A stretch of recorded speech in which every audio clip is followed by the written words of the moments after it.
do not want to be here, Phoenix. sir. The Hi. silence comes out, although he's still staying alive here for the moment. You have level 6 on Gabby. Fishman turns with the stun. No, Chalice drops. Oh, man. You just keep fighting Gabby. Gabby still has reincarnation. Turns, stuns. FY wants to chase. I don't think that they have enough, although the dead says, I will fight a little more. But as Tianming moves in, that finally stops the aggression. But all this space made, Watson's free farming. I guess in all of this, there is one downside, and that is Stormstormer's game on this Earth Spirit, right? Like, yeah, it's not looking too hot. Is he dead again? Oh, came back in. Wait, they gave up on the kill. Gabby turned over to the other angle. Oh, that was a mistake. Unfortunate. Thought he had the kill. I think they were that worried about the rotation from Somnus too. Oh, they missed the stun. Stun, chase, look for more. FY there. Oh, the big drop of the hammer. And now Stormstormer starts to fall himself. As your Ray, they're fighting back, but with Watson moving in and having Metamorphosis, 9 heroes in the bottom lane at 9 minutes. This is the type of Dota you want to see. They punch now onto Gabby. No, he doesn't have the ulti. They find him, the banish, but the self-stun. He gets caught. Gabby will go down. Wow. Tried some tread swabbing, but it wasn't enough in the end there. Oh, man. The initial retreat there too, respecting the possibility of the OD making the play down there. And they got a little greedy there. Maybe if they hit that initial stun, maybe Stormstormer makes that happen. They could have tried to fall immediately onto Somnus, but they don't get that. Kind of a dream situation. 4 heroes just running into you while you're unstunned as an OD. You can just drop a Sanities and start swinging. Also, immediately going for the Witchblade build here too from Somnus, which I really like. Okay. Yeah, it's interesting. Not deciding to go the route that we've seen OD for a very long time go, which was the Meteor Hammer build. I think that's what most people would be familiar with. That makes you want to rage quit your pubs. But this feels like it's got some other strength to it too that's going to be terrifying to play against, as Watson in particular later. Yeah, it's certainly not completely gone. There's still people who are attempting it in pubs and going for that build, but it's played, you know. Yeah. That hammer's pretty sad these days. Right. 10 minutes and still only a slight gold lead with their Alchemist on Lul, as Gabby is still just denying creeps in his face. Drop down, the calling, nothing doing. Has not been able to hit these dead shots. And that is another issue too here with the support duos. They really just do not do anything with those like power spike early levels. Right. I mean, I guess it's not necessarily incredible on the Dire side, but at least it's something. You know, maybe you can go for a Soulbind play somewhere. Venge has a swap and smoke. You know, yeah, actually, it's pretty good. You swap into smoke. That's nice. You know, try and open up somebody on the map. I look at these two heroes between a Doom and a Muerta, and they are just mad chilling. They're just trying to like pick up the scraps, like the sweepings on this farming factory, and just hoping for something that their other cores aren't taking. Oh yeah, no, and it's going to be really tough. FY going for the old school build with this Doom, the Tranquils with drums. But I don't know how much he's going to be able to get done. They drop the Doom down though, find it onto Stormstormer. Does have help with Katomi nearby, still with the slow burn down, and Phoenix ulti, it's more than enough. Katomi says, I don't want to be here anymore. He knows that he's not going to be able to escape though. So Azure Ray makes some solid rotations and get the kills. Yeah, great dive ahead there from Chalice to stop the roll as well. Made sure they were going to get something out of that Doom. 8-9, a bit of a gold lead. And a quick old Dragon Lance there, as you can see on the stats. Thank you very much. It's getting off to a good start. But so too is OD. Somnus is kind of enormous right now. Highest level in the game, highest net worth. It's going straight into a BKB. He wants to be a puncher. As FY found, drops the Magnetize, knows that there's no Doom, knows that there's no egg. Don't know if it's gonna matter as the Sunray comes out, but they get the silence off, and well, further stuns coming in. Fishman finds him, but then the mana allergy dropped down. Stormstormer trying to escape. He's gonna take so much damage from this ulti as Fishman hoping to get out of there. Stormstormer will not die to the DOT. And Somnus still on the hunt. Fishman dying maybe where Katomi just went down. As the stun, tries to walk away. Couple more hits. They're thinking about going for more. Everybody's showing up. They're a little bit late to the party, but it might be enough for the kill. Somnus so much stats on his hero that ends up gaining him. And now the self-stun on Lul. They stuck around too long. Entity shows up with numbers and punishes. Yeah, I gotta say, Tianming cost him a little bit there. He spent that entire fight with just 0 mana. I mean, he's just running around the whole time, but he finally gets a dead shot off and he misses it. Like, he's showing some of the weaknesses of the support, frankly, you know? Yeah. Like, it's expensive. I mean, look at this. He's got 190 on the calling, 140 on the dead shot, and it's a 12-second cooldown. It's gonna be 10 seconds soon, but he has no mana to support it. And it's cost them in several situations already where things could have been a lot better. And as I said, of course, the Arcanes come out. He picks up 2 Lotuses. He gets a Mango. Yeah. He just finished off a Clarity. So I think he knows. I mean, I don't want to rub salt in the wound. He's well aware. He's preparing for the Lanham talk afterwards. Yeah. That's like, wash your face with this mana. Katomi is going down to steal away the Wisdom Rune and all the insanity that's been happening. This is going to be a nice pickup for Entity. As also should be noted, so many stacks being built up for the Entity team. The extent to which they're going to be able to take them is a little bit rough. Maybe even you think about like magnetizing them or something as Earth Spirit, but there's a lot of gold in the coffers. As long as it goes to your team. Oh yeah. That is the main goal, of course. Yeah, they're going to start taking it now. Watson already on it. All right, here we go. Fishman with the big smoke. What's he got? Can Tianming break this up here? Lurking in the trees. They don't know this Muerta's here. Swap immediately with the silence. Doesn't get ulti off. Ooh, but the dead shot. That was good. Is it good enough? Gets the stick off. And with the supernova, it actually might be good to turn this. Gabby now in trouble. Still has reincarnation. Blade Mill ready. Fishman throws out the stun onto Chalice. Now the skeletons spawn the roll in from Stormstormer. This magnetize is going to do so much damage, but will he be able to get away? The Doom is already down. They might need to go for the deny. So, oh, Watson, what a team player. Joshua, that you? Yeah, right? Throwing out the helpful thunders here. Oh, instant smoke, though, from the Radiant. They have this fresh Radiance. Okay. From Lu. They want to get in here. 25 seconds till an ulti. Catches somebody weak. Oh, you got Greedy on the farm. He just rolled too. Yeah, he's gone. No way to get away from that one. And Azure, they won't check the Ancients, but playing together, they're starting to build up a little bit of a lead. Oh, Fishman, perhaps again. Nope, not going to get seen there. Thank you, Nighttime. Dude, they're just running it. Like, 9 heroes again down bottom. Well, Watson just AFK farms. So they're killing Katomi. They're probably going to push this tower, but they will have a Terrorblade problem eventually. And have to give credit where credit's due there to Tianming, of course. Lurking in that tree line before all of this started, that dead shot was super clutch. Oh, yeah. Taking the save onto Lu, he then gets the Radiance after they smoke, they chase, they get Stormstormer again, who's still having a terrible time. That's a mid-Earth Spirit, folks, on the net worth chart, in case you're showing up a little bit late here.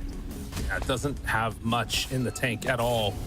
Now, they did Reflection this one. They're going to get the deny on the tower, bringing in numbers. And it looks like Azure, as soon as they see that Terrorblade show up, everybody evacuates. Yeah, there's some farm coming in on these other lanes. A double wave up top into the neutral camp here for Lu. Oh, he's skyrocketing. Remember when he was around this Wraith King? He's about to get out of control. Between all the farm up top here, having this Radiance, and all this attention being focused down bottom from Entity. Abby falling low, but no, manages to get out. Stormstormer hits onto both. Big connection. Forces out that supernova, and a free kill on the Muerta. Roll in, get him again. A chance. Oh, he's able to escape for the moment. Can Stormstormer chase him down? They actually threw the Inkswell onto the illusion, and a nice kickback by Stormstormer. Yeah, cool play, the no-risk chase there of the illusion. You know, just in case maybe there's a backup there. Of course, there's a lot of vision happening here. You know, they got a Doom showing in the mid there. Stormstormer might run into Lu here. She does not want to, I'll tell you that much. I feel like he's gotten the most value out of an Earth Spirit trusty shovel that I've seen in a while. It just keeps like eating up those salves over and over again on Stormstormer. He's making great use of them. Exactly. That is for sure. He's taking lots of damage. Lu shows up top, throws the stun onto Gabby, but won't try and make any extra play. Feels like we might have found a little bit of a lull in the gameplay for a moment. as Azure just trying to get into these next items. Do have the BKB now done on Alk. And same thing with Somnus too, right? So they're hitting a big timing here together. I feel like they can sort of take any fight on the map, honestly, because if you have this BKB on the Alk as well as the OD, there's no way you're dealing with Egg. Right. So if they choose the place to fight, like if they just want to go and park at Roche, camp it out there, maybe, you know, do some s'mores or something, some tinfoil dinners. You ever do tinfoil dinners? Yeah, I love those things. Yeah, see? Boom. Yeah, somebody else knows what I'm talking about here. Yeah, they're just gonna camp it out. You know, I'm not gonna go fight double BKB and Egg. That doesn't sound like a good idea. I don't think I'm ever killing that Egg. Right. Well, I mean, there's a couple big items coming up for Entity soon too, right? You've got the Scotty that's gonna be done on Terrorblade. That makes the fights against Alchemist so much better. And I mean, with that said, I do wonder if Azure are gonna try and make a move collectively to put the pressure on, or if they're content just continuing to farm, because they, you know, do have Midas now on Phoenix. It does feel like there's going to be some scaling out of them. Yeah, I mean, it is Phoenix too, one of the best Midas heroes in the game for sure. Just experience so incredibly important on this hero, and does suffer from some of those like Brewmaster effects of just like items aren't always the best because you can't use them in the clutch situations because sometimes you're just in an egg. Right. Thankfully, the Shard solving so many of those problems these days. But in terms of just being so useful during egg, this is the fight that I think Azure are really hoping for. A big timing for them with a couple of items. Will Entity sniff this out? Stormstormer, illusion room. The illusions. They find him. Oh no! Oh, that's not what they wanted. They thought it was the real. It wasn't the real. And now they're in a very strange spot. They just got Radiance done on Gabby too. Dude, what an illusion room. And now the swap back. They find him. FY caught and killed. Are they going to try and go for more? Jump forward, stun, connect on the boat. Watson's up on the high ground, but everybody is falling apart. So much damage out from that OD. Gabby trying to back away. Lul going to get chased. The stun is there. They don't have any way to chase the fight for more. I don't think that Entity want to keep battling. Although with the DD, maybe that's different. Oh, holy. Oh, that started out so poorly for Azure, but then the attempt to try and get a little bit more there from Entity was punished rather swiftly. At least they only lose the ulti there from Gabby, not the Wraith King as well, as he goes back to farming. But once more, Stormstormer struggling to get anything really rolling in this game. Has not been able to pull things together as much. Is getting closer to the Octarine core, and he has just been sort of that one that's starting the fights for them on decent terms, as Azure hoping to find somebody along the top side of the map. Gabby is over there. But talk about a great use of an illusion rune, though. That could have been so much worse. Like, from their perspective on the side of Azure, they just see an Earth Spirit in the middle of nowhere, and he immediately BKB, starts swinging. Like, of course you're going to. Right. So very well done there from Stormstormer. It seemed like they did suspect it, too, with the way they were positioning there. Chalice 800 HP. Yeah, they got him. Easy connection for the kill. Does not have a way to deal with the silence at this point in time in the game. Any Tormentors? Good. Kind of looked like they were thinking about it. I saw a ping there. I mean, and once the Wizard Room's taken and it didn't happen, I feel like the carry player is just gone. They're, you know. Yeah.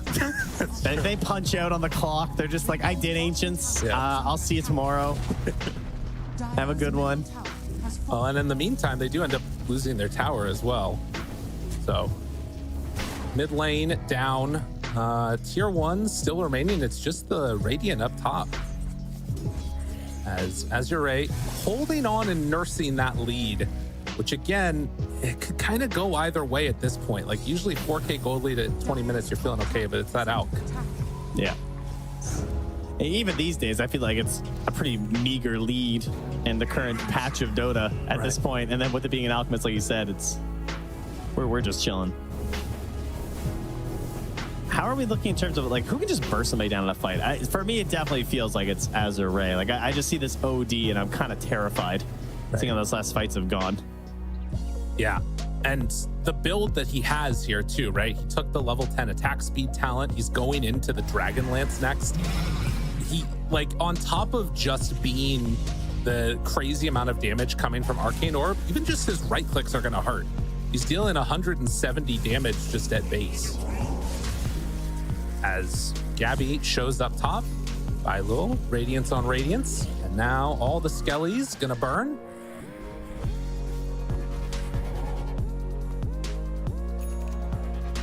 It's crazy because their mana pools are so low on the Dire that it's like if he just gets a single Astral off, it is so much damage right now. They know he's there though. Entity walking up the hill. They're gonna show up a second late. They might have an idea he's heading this way. Oh man, they're calling it. If they can find the OD, he's gonna show on this wave right at the start. Somnus could be in a ton of trouble. Jump forward, stun. Can they bring him down in time? Is there any save at all? No. And now they decide and commit to the fight. A catastrophe. Raspberry instead. Oh my God! Oh, he blew him up. Do they have enough damage to bring the rest of them down? Oh dear God! Lul destroyed that fight. Looking now for more. Finds Gabby. The follow-up stun. Aux is fine. I'll do it myself. Don't need a Doom. Don't need an OD. Just give me the blood. Oh, well, I think Somnus knows what that voice line means. I think he's figured that one out. Thank you, Val, for the translations to make sure we're all clear on everything. I think that may have been a mistake. Oh, I'm going to have to agree with Effie on that one. Dude, I mean, the Phoenix too, and the damage there was insane. Even if you found that pick off.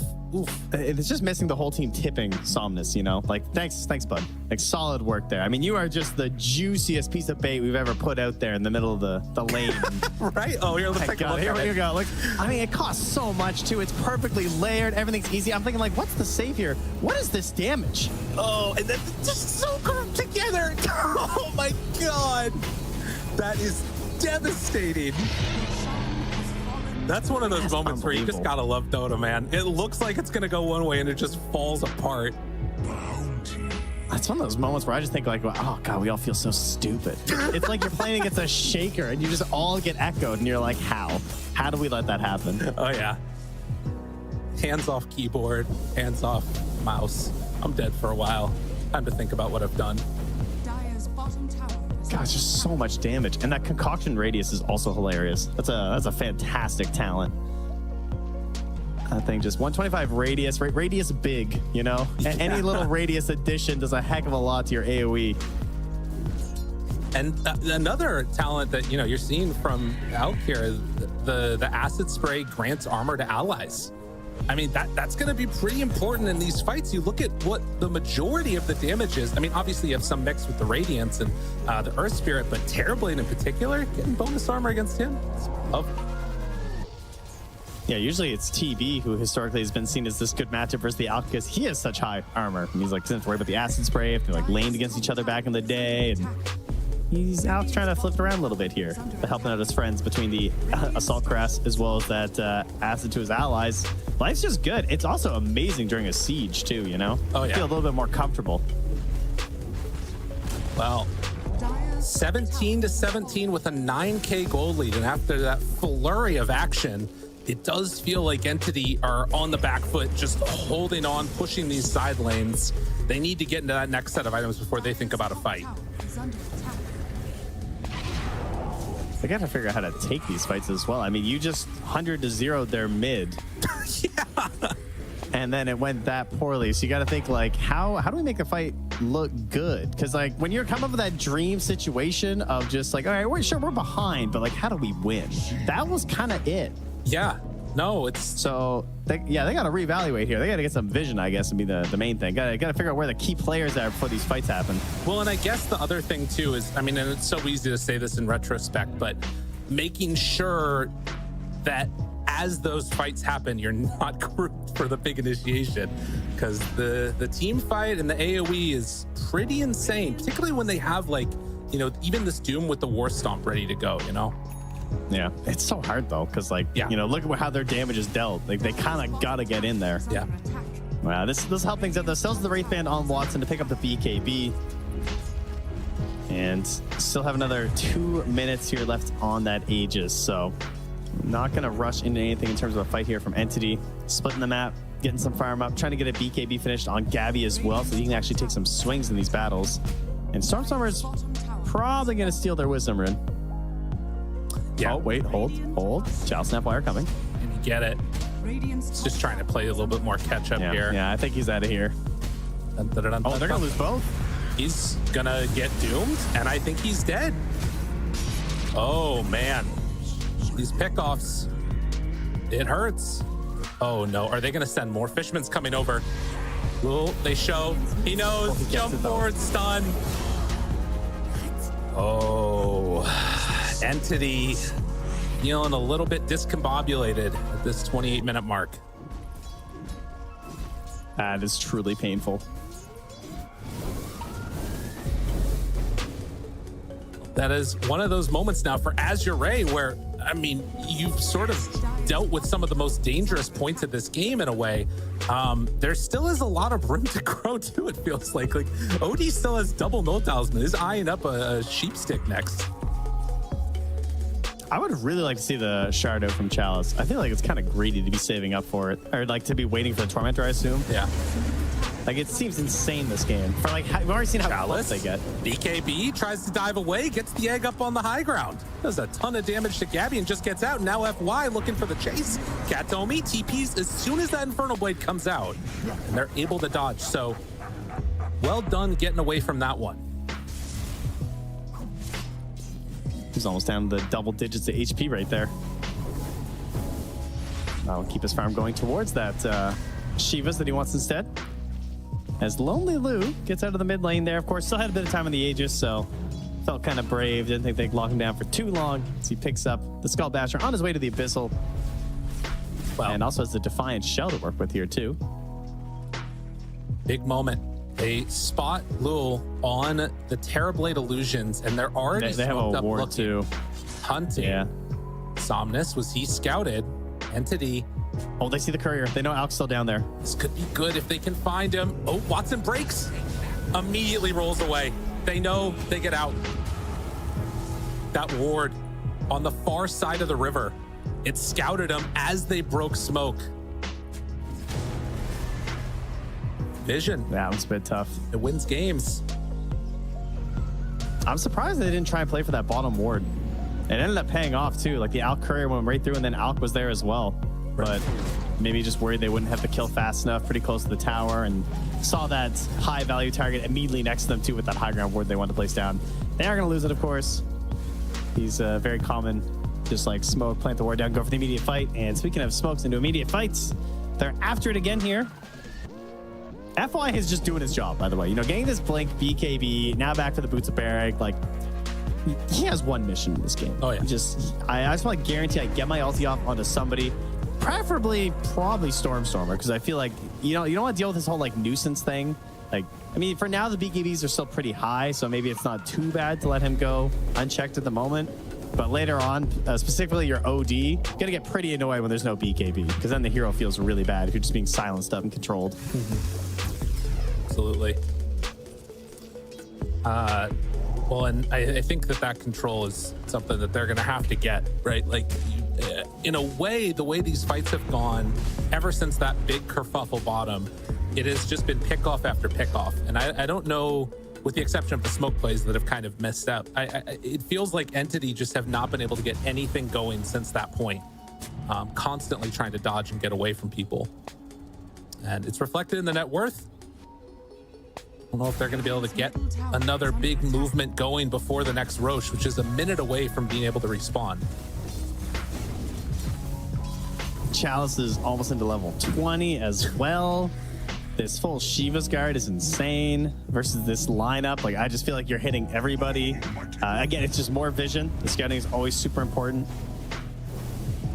One of the best parts with the Shiva's Guard. The Lul answer of the Alk versus the Wraith King has been very good. He's gotten so much gold from these skeletons. Almost 500 last hits at 32 minutes. Little downside, I guess, to this whole Skelly bro. Yeah.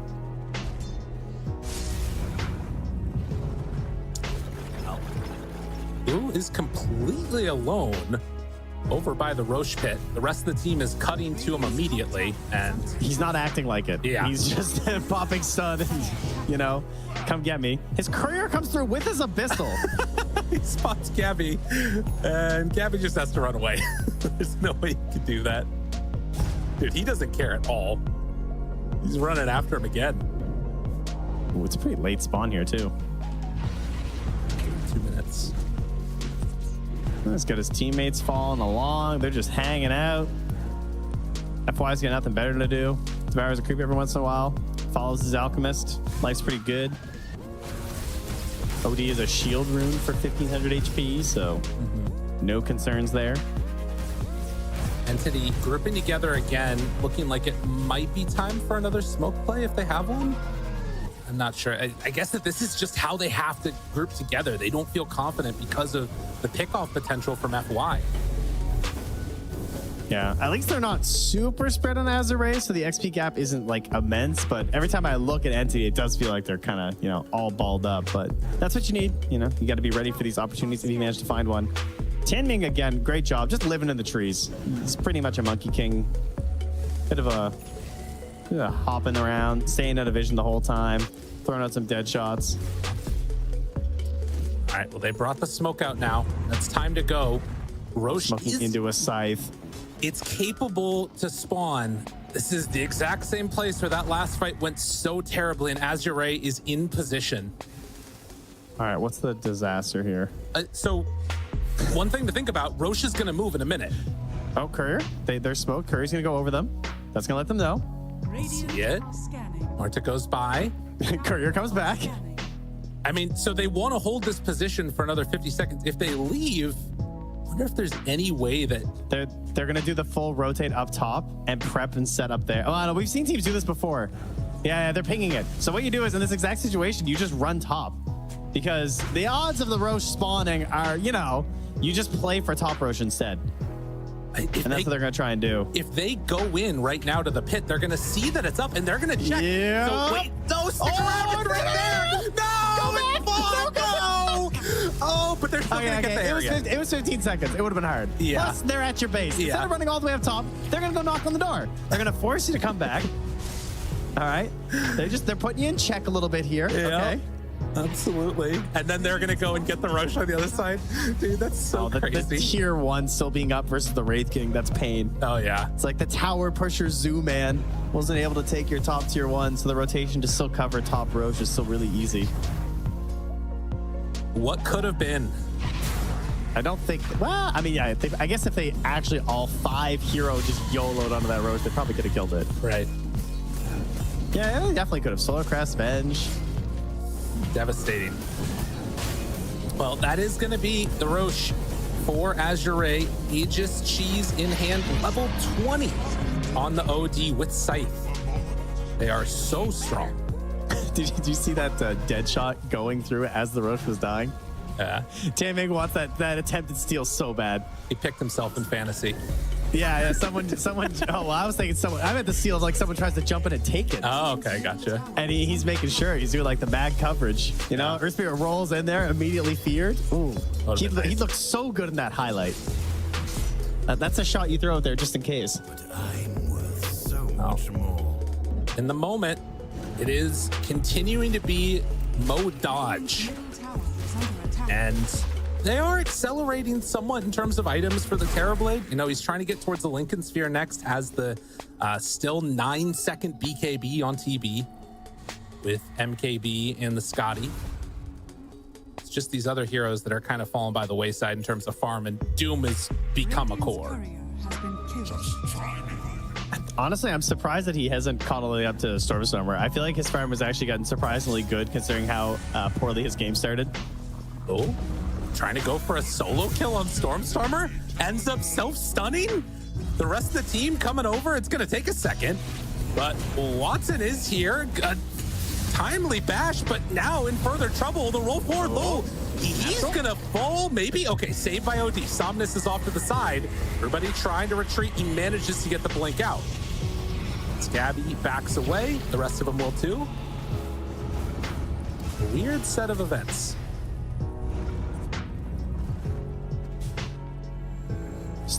Let them know, you know, stay on the high ground. We're gonna farm the rest of the map here. You guys wait it out. There was an Ags picked up there from Fishman, so might see a bit of a surprise play there after the death. Oh, you know, additional stuns, spells off here. Always kind of helpful. He wants to die now. I feel like he's not gonna get out of a fight, but maybe it'll happen. I feel like he's just gonna die twice, but that's fine as long as you get off the spells. Does he try and go for a swap play here? Yes, he will. Silence, didn't have ulti. Lulu in trouble. Now this is going to be one death. Can they get any more? Watson is down to half HP, turns to fight. Somnus onto him. The Doom is there, and now he's got to run. I don't think he's going to be able to survive through this one. Katomi continuing to chase for more. Stormstormer gets hit with the Abyssal Blade, starts to fall. Fishman down, is back alive yet again. Have a longer duration control. TV is back alive though, has Sunder ready. The dead shot hits him in the fountain. As Fishman is there, looking forward for more. Gabby onto him. BKB is already there. Do they have enough damage? Can they bring down Watson in time? He's starting to fall. He gets killed. No, he gets the Sunder off. He's away. Oh my God. He was able to get out of there for the little bit. At least they get the damage now out, but no, it won't be enough. Stormstormer controlled. And now on to Tianming. Gabby, the Aghanims was not enough, as everybody still is going to end up falling. 4 dead. Terrorblade buys back immediately. TP's onto FY. Gets stomped. Ooh, can they kill him? They've already killed off Gabby. Needs a stun. They find it. So FY is going to go down, and Lul falling shortly. They have quite enough to kill him. Swap stun. He's regenning. Watson was close, and now Lul's getting away. Oh the no! Defiant Shell. Not like that. It's just stunning illusions trying to attack him. Oh. Send him back.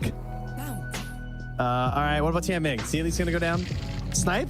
Oh, looking like a Tianming dead shot right there. It's like, I feel you, bro. It's not that easy. I mean, both teams end up gaining some gold, but I mean, the fact that they didn't get a tier 3 tower is kind of crazy.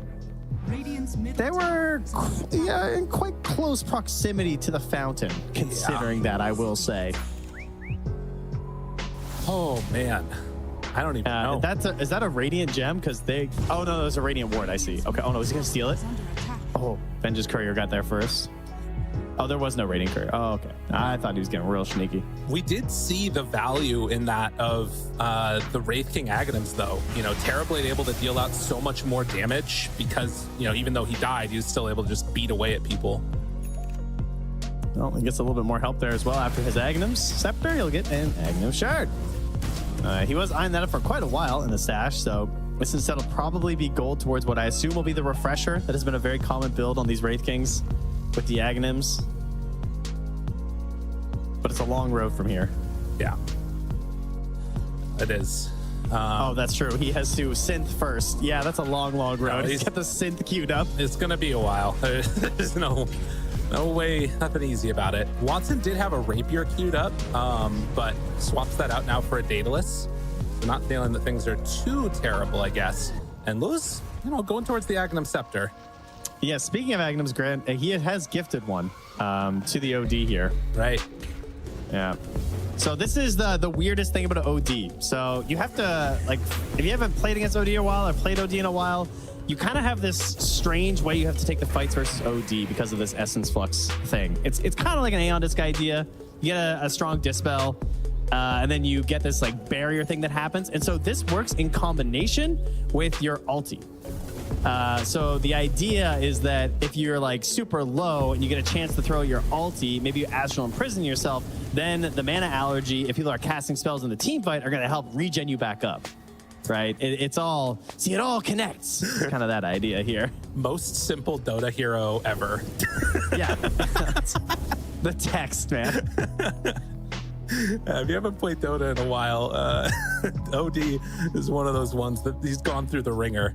I'm on my simple little alchemist, you know? Hop on in, hit some creeps, gobble them up. But yeah, basically what you're saying is that, you know, it is significantly harder to kill Somnus now. That's the long and the short of it, yes. It's just really annoying to fight this hero. Well, 25-20. We'll see if Entity can come up with an answer. The plus side for them, at the very least, is that they have not lost the tier 3 tower yet. It's hard to go high ground against a Terrorblade. There is a ward in their base dropped down by Tianming in that last fight. Haven't been able to get that one taken away yet. But you got to imagine Azure, they're going to be waiting for that next Aegis, which is capable of respawning in another minute.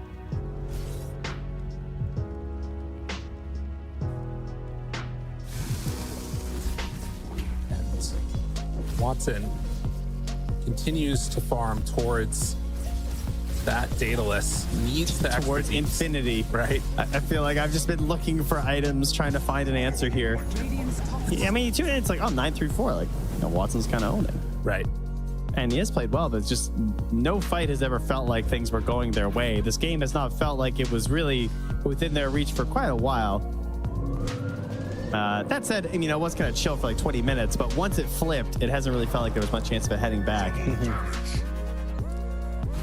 It's mostly just an issue of like how difficult it is to win a team fight. Between the layers, like you have to be so pointed with your movements here from Entity and how you fight inside of these. And again, with that additional layer now of the Essence Flux passive being there, it's all these little things have to go right for you. But what a cool thing that you do have, though, of course, is this Wraithing Ags, which you get to see in the base fight. Yeah. But out here in the wild and with Avenged Ags, like they've definitely made a good way of like messifying their own engagement style, because now people are just gonna die and like still cast their spells. Yeah. That's kind of funny. I mean, there's a lot of things that are going to be really interesting about this next fight, because I think one of the big things is do Entity respect how strong this Essence Flux ends up being, leaving OD for last, but they're going to walk right in. The pillar. FY, he's going to see him, smoke breaks, they immediately spot, stun, roll in onto both of them. Somnus immediately hexes, is going to destroy Stormstormer. He didn't get a chance to do anything, but Lul still in some trouble himself. No, he's not at all. Gabby turns, wants to run. They all need to get out, although Chalice is a little bit out of position with Fishman and Watson onto it, but Lul turns with the stun, and now just destroying this Terrorblade. These Arcane Orbs, he gets the Sunder off to the side. Good damage out. Watson's still in trouble, getting close to OD. He's gonna get the heal up in a moment. They have enough left in the tank. Watson is reigning supreme throughout all of this. They find the OD down to the south. There's He the gets the mana barrier. barrier, but he had no mana. Now the turn, a couple more hits. Somnus found, Somnus down. Watson on this Terrorblade carrying Entity. Oh my goodness! Stop about how hard it is to bring one person down. All the damage. They spent so much.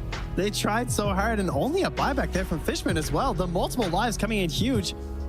And it's so much attention that was placed as well in Stormstormer at the start of that fight. He actually was rolling out in his like reincarnated form. He managed to come back in at the exact moment that OD lost BKB2, which was huge. Oh, and now FY, he's going to be found. Watson gets a little cleanup and now turns. Manta dodges the stun and off to the races. All gone. Yo, he's just a god. A double gem on that courier. Yeah, and I think that's no gem now for the Radiant side here as they move into the Refresher Shard Roche. Gabby not able to buy one. Times are tough. So Roche will hand them one. We'll see if he's the one who gets it. I mean, I feel like we just had a repeat of what happened earlier in the game, right? You have this great fight where Stormstormer goes down from the point of view of Azure, and just the carry comes in and kills everybody else.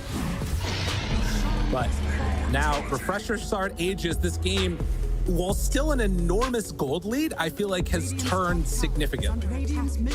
Part of it too is the fight should get harder for Azure the greater the mobility is for the Dire, and part of the mobility comes from things like Fishman's Aghanim Scepter, but like the double swap idea if you die after it, just like the four staffs that are from Kataomi too, because like the more spread the fights are, the less like guaranteed moves you get with the Ag, with the Sandy's Eclipse. Try and make things very chaotic, as well as the fact that there's just like multiple lives too, which can make it a bit hard to use these big ultis where they're supposed to like win the whole fight, but right now there's like 1.5 fights because of these ghouls running around. Yeah. Plus then you got Muerta throwing down the calling, and I can't even tell what's a hero and what's a ghost that's just circling and silencing people because they're all the same color. Plus if you get hit by the Deadshot, you also turn that color. It's kind of confusing, frankly. Yeah, and Chalice now has Ags passed over from the Alchemist. I don't know, man. These fights are going to depend so much on the correct vision, but I think from the player's point of view too, it's got to be so complicated what you do. I guess the big thing is like finding Terrorblade in these fights for Watson. That's one of the most important things to do. If they can bring down Watson, that'd be huge. But now he has the Aegis. It's going to be so hard to tell what the right move is for a save. Yeah. In all of this. Like, when am I supposed to astral somebody, or should I just wait? Like, are we gonna try and use the egg with the sun right here? We got 2 eggs happening. Right. When am I going to dive and grab someone inside the supernova? Well, and I mean, Phoenix being a core in this game too, having the Timeless Relic, you also don't just want to be using the eggs for save. You want to be using that and the Sunray for damage. You really do need that deep out of the rest of them. I have another There's refresher. so many spells. I don't even know, man. This is going to be insane. Yeah, it's actually just total chaos at this point. Got to keep an eye on that mana allergy as well with all these bigger spells coming out here to see if OD just is getting big heals and, of course, big damage as well. Right. So again, for anybody that's been out of Dota for a little while, when you pop Sanity's Eclipse, it's not just the damage it does damage based off of the damage or the spells that the enemy team casts, and it heals up OSD for that too. FY, they get a great vision down. They find Gabby right at the start. Will it be enough? Lul onto him already. The egg dealing out a ton, and they need to, well, maybe be careful on the side of Azure as they're slowed down a bit. Doom connects onto Stormstormer, but Watson left unimpeded. They're all over him, but Somnus, he finds them onto Watson. Sunder, is it going to be enough? They're just laying into him. Somnus is doing so much in this fight. Chalice, the second supernova, they didn't stand a chance. They're all over him. Somnus gets another banishment connection and will find more. Gabby to fall. They turn and try and take down the Muerta. Some Blade Mail doing some work as well. But Somnus pops that refresher, tries to walk away, will survive. A great fight for Azure. It refreshes immediately into the other Essence Flux as well there, I believe. Wow, that was gnarly. Yeah, double safety there. And yeah, that time the TB didn't have free reign. I mean, even in the last fight, he didn't actually do that much damage, right? Like, part of the thing is he can only output so much, but it's really the Scotty that's helping a ton versus that Alchemist to ensure that that damage will actually matter versus this hero. And so the lower damage the TB is doing, the worse the fight generally is, because, you know, maybe he's like applying less of the Scotty right there. The heals are coming through everywhere else. Same thing versus the OD too, with the natural healing that's happening there. Yeah. Well, this one core just can't do it all. They also have the Ags on Earth Spirit, so this might be the time to try and grab somebody. Maybe a Venge swap into Earth Spirit. Enchant Remnant. All right. That might be the play. I think they're going for it right now. Rolls, catches them, turns him into it, kicks it back under. Do they have enough left in the tank? FY, he says no. They get him into the fountain for only a moment. Fishman now in trouble, needs to get back in. They get the Abyssal Blade connection, can't get away. Rolling, they're not doing it. They don't have enough, and now no Venge for 70. It was the only play. It's, you know, I see it time and time again. It's a beautiful one, but it has been weakened quite a bit recently. That is a big one for Azure as the bottom racks are claimed. 15 seconds until Terrorblade. I don't know if he can do it alone, though. This is tough. I think every fight is kind of him alone, so it's, you know. Okay, fair. They definitely can't do it without Terrorblade, that I will say. Roll you in, go back good to blink, oh, that's good good hack. fight. They're playing it. Enchant Remnant to get himself out. Now Supernova. Gabby has to run away. They can't There are fight too into many that. pips. There's, I mean, I don't have a hero that can kill that. It's way too much. They roll in again with Stormstormer. Gonna try and kick him back, do what they can. BKB, but the Doom is already out. They start laying into him. Watson on high ground. What can he do? Pops BKB, tries to beat into FY, tries to take down there he is. Lou starts to fall. It is enough. Managed to get that kill. Can they find any more doomed up Stormstormer in ghost form? The dead shot connects now onto Terrorblade as they hunt down Chalice. Coming close to finding him. Buyback now onto Stormstormer. Can they get a couple more kills on the outside of this? Gabby there for the stun. Now looking for more. The roll, the swap. Somnus is up here to the north. Trying to find him, but it doesn't look like Stormstormer is going to be able to connect. And that's Megas. Yeah, that's the big thing, of course. They're not too worried about that. They throw Lou in. There's some buybacks here. They want to give themselves the Megas. Do you run it down? Okay. That's the question. I mean, you know, this meta, there's only a quarter of it left. TB without meta, not that scary. They give the Arcane Rune to Stormstormer. I think they're going for the big one. The big push. Yeah, there we go. Refresher. Okay, good. This is how you got to do it. Yeah. What can they do, though? Fear, Fishman. They need to look for a pick off here. It's not Deso on the Grimstroke. Let's go. They're trying to eat him. No, he kicked him the wrong way. Oh, no. I didn't get him. FY though. They got him controlled. Maybe it was the right play. Lou jumps in. They find one kill. Grimstroke gone. Gabby gone one time. Will he go down again? His egg is there. They try and back out with the rest of the team. Watson TV still refresh. ready to go. They don't know about the refresher though. Jump in. Somnus onto him. Can they blow him up in time? Stormstormer, he ends up healing up. He survived through it.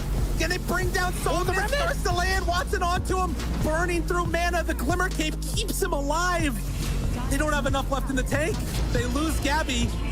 Buyback comes from Gabby. Needs to defend the base. Throne. Tier 4 is exposed. They need That was kind to of sick, retreat. though. The lurking Terrorblade after the refresher. Trying to find something for the team, but can't quite get it done. Yeah, it's not looking like they got enough here. They have to do so much on the side of Entity to pull this one back. Watson could think about a rapier at this point. Does still have buyback though.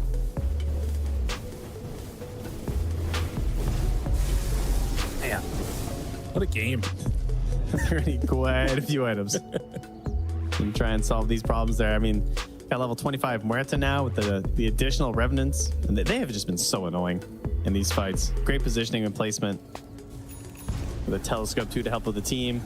E-Blade finished up here now from FY, okay.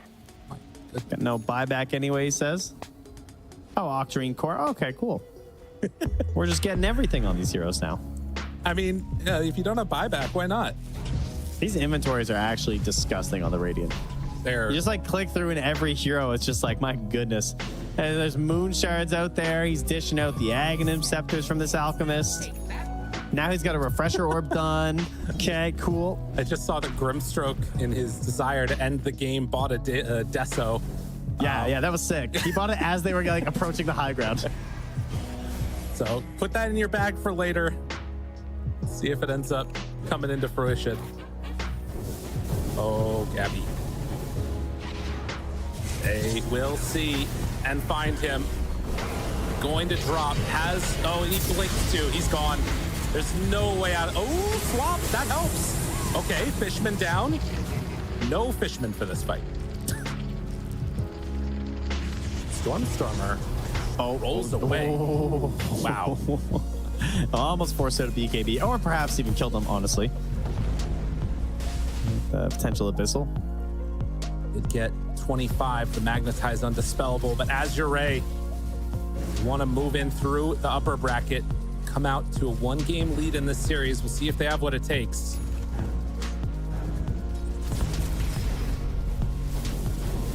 Incredibly hard defense. With the double ult, double hex from OD that's now up. Has Refresher ready. Lou's gonna start this one off. They drop the calling down, roll forward, finds him. Magnetize out, this is undispellable. They pop the egg. Stormstormer trying to do what he can, needs to back out, but the Abyssal Blade is there. He is going to drop all in onto the throne. They're gonna pop Clip. It is starting to do some good damage. Gabby there right on top of him. Can they go in for more? Tries to do it, but the throne exposed. Somnus turns now onto Gabby, takes him down once. They have that much left in the tank. Chalice full HP again. Will roll forward onto both of them, buyback onto Terrorblade. But as they... are they actually going to back out? Get him out! Are they Push him actually out! backing out of this? Somnus gives a triple kill. They're just waiting for him to die. Runs back in, goes for the break, goes for the bash, and ultra kill. Somnus gets the rampage. And Azure Ray with that are going to take game number 1. Oh, he went all for it there. I love that. 41K lead in the end after a pretty slow and steady 20 minutes and some great laning out of Entity, getting quite a few kills, securing some advantages, particularly in that bottom lane and the big slowdown there onto the Alchemist. They sort of just kind of sputtered out a little bit there. Game returned to this kind of calm state. Azure farmed it up in a very comfortable position and never really felt like, even when they finally won that fight, things still looked so good for Azure at that point in the game. Things looking good for Azure Ray indeed. An Entity going to need to go back to the drawing board after what felt like one big fight was the real turning point for that game to push it into their favor. We're going to head on back to the panel, let them break it down. 16 teams remain on the road to TI. 1 slot remains in the upper bracket. And right now, off the back of our 5th rampage on this road to TI International, Somnus and the boys have claimed the first and very important game up against Entity. Very weird draft, gods. Very strange, very bizarre. We were talking about it a little bit. In retrospect, having seen how it played out, didn't actually feel a little bit genius in hindsight. Yeah, it was kind of cool for me because I didn't catch the other OD game that Somnus had played, so I saw this pick in the draft, and I'm like, I don't really know how this is going to play out. Even in like the pubs, OD is not a hero that's being picked up a ton. I imagine it's one of those heroes that puts the opponent out of the comfort zone. And in a game like this, it worked really well against some of these tanky cores. Ultimately gave them another like really good late game damage source. Actually helped bring down the TB as well. So the hero, yeah, looked very solid. Yeah, it's one of those Somnus specials, I would say, because he works really well against these tanky cores that you said, or high armor cores. At the same time, the last time he played it into Invoker mid, and he still went 12-2, 11-1, something like that. He still owned, so very well deserved rampage in the end by him. But I don't think this is that weird of a draft coming from them. And Alchemist has been picked up today, right, like a couple of times already, so maybe that's something that they took a little bit of inspiration from. But the way they executed was completely out of this world with Phoenix. Like, I was like in the green room, I'm flaming the Phoenix as a core a little bit. I don't like it, but there is this point in the game in which you're like level 25 Phoenix Alchemist gave you the Aghanims. There's no way anyone kills that tech. So as long as you press BKB and you dive in, the team fight is either you win it or they run away. There is no third option. And to make matters even worse, God, as you were saying, you know, these tanky cores struggle against the OD. Tanky cores struggle against the Sunray that we saw from earlier. Having both in the same game, yes, you might have Wraith King, yes, you might have this Earth Spirit, yes, you might have this uber farmed Watson Terrorblade who played amazingly, but the fights just got way too difficult. They're losing health at a rate that they just cannot replenish before Azure Ray is able to demolish them. Yeah, it got to this point where it was very much like, please carry us, Watson. And, you know, this is an amazing TB game. I don't, like, yeah, the OD can actually do some good damage to the TB through all his armor, but I still consider TB like a good hero into OD because of the fact you can outrange him with meta, you get BKB, but ultimately, it was just Watson in the late game. They didn't really have much scaling coming from the rest of the team. I think you point out, Admir, they picked up a Desolator on Grimstroke. Like, they were just really struggling to find ways to scale into the late game, whereas on the Azure side, you had countless heroes going late game, like the Phoenix you mentioned, who is just this late game monster. So just having a TP in the late game, you know, you can't have one player carry you while your offlaner is just getting demolished every team fight. Same for Stormstormer on the Earth Spirit, 2-10-12. Like, it's just a draft issue where playing an OD, none of these heroes can impact the game late game. Of course, we see Azure Ray able to claim that first victory for themselves off the back of these amazing performances. I also want to quickly touch on one of the things that I saw from Entity. We've been seeing more and more of this offlane Wraith King here, Lizard. So, how do you feel about it? I don't mind it. The problem is, I think maybe OD also brings a small answer to it in a way that he doesn't necessarily deal exactly with the Wraith King, but with the combination of heroes that he usually goes with, either some Dark Willow Wraith King or this Grimstroke Wraith King, right? The problem that Entity faced is they have this kind of a draft in which their point is to go win, eliminate the target, and get out fast. That's it, right? Like, you jump in with Wraith King on Inkswell, you pick off a target or two, then you reset, think about what to do next.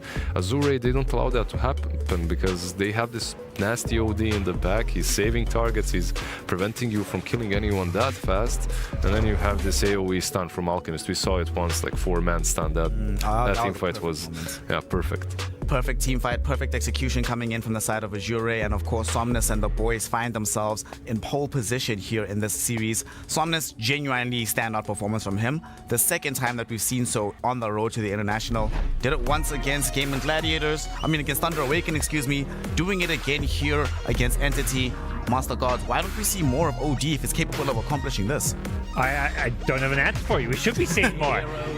You know, this is a patch where, at least so far in the Road to the International, where it's like, pick tanky cores. Like, the players and coaches I've talked to, they're just like, man, Valve, do something about all these tanky strength cores. It's no longer the universal heroes that are OP, it's the strength heroes. But you've got, I think teams that just need to find what the heroes and the adjustments are to, like, deal with them are. Like, we've started to see more and more AA. We've seen more of the Phoenix. We've seen now OD for the second time. These are the kind of heroes that may become more popular. Do you think that maybe after the recent patch notes, patch changes, do you think that we're maybe still in the early cycle of the patch?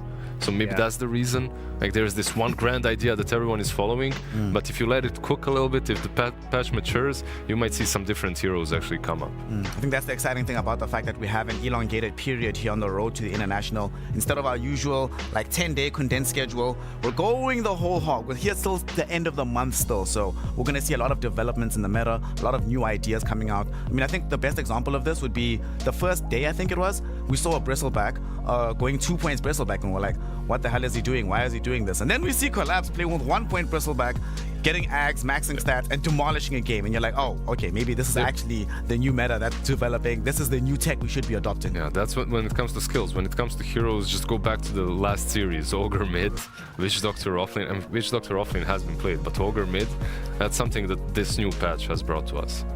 So what have you made of now going into the second game? We've seen Entity a couple of times throughout the group stage here, gods, that when game one can go south, right, they've often drawn out quite a few of their series.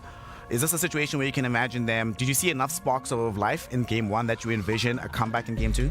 I think we definitely saw in the late game some of those big fights they put together, but where I'd like to see them maybe try and force that game three is going to be just picking up, going back to some of those kind of entity type heroes, like the Stormstormer Visage, some of these, cheesier picks that sometimes catch people by surprise, because that's what's been winning the last 3 games we saw. We saw like just teams picking their stuff. The OD for Somnus, we had the Witch Doctor you mentioned, we had the Ogre mid. Entity have those heroes themselves. Yeah. Find the ones you like. You want Azure to have a headache when they see the draft from Entity, right? That's it. It's like, yeah, we can win against this, but even if we win, at what cost? At what cost? it's gonna be such a hard, difficult game, and that's what Entity usually did, like some Watson Pudges and Slarks and whatnot. So yeah.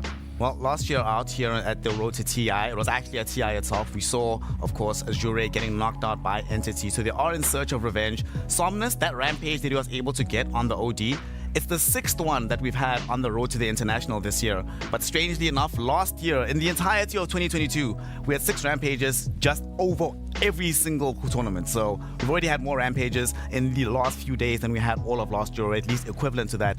I have no doubt we're going to be seeing more in the days to come. Of course, Somnus did not do it alone. He had the backup of his boy FY, somebody who has gone to TI finals with. And of course, FY is here again, trying to make another push towards finals day, and more importantly, claim an Aegis for himself for the first time. He's been in the finals several times before, but let's find out how he found himself in Seattle in 2023. TS 我的整体感觉是这打得很快，然后但是当时是比较有经验的吧，就是也是一些老将，然后给我传授了就是打比赛可能尽量不要去注意外面一些东西啊，就专注的打好比赛这种类似这样的话吧，所以我当时也是没有什么压力的，当时应该挺享受的去打完这个比赛的。觉得就甚至打完之后，我是觉得还挺容易的吧，就是 TI 亚军，因为当时我还很年轻嘛，我不太懂这个冠军的含金量有多高，所以我觉得比较轻松的拿到了第2枚，就是以后自己应该还会有机会再去拿这个冠军的嘛，然后现在发现还是有点难度的。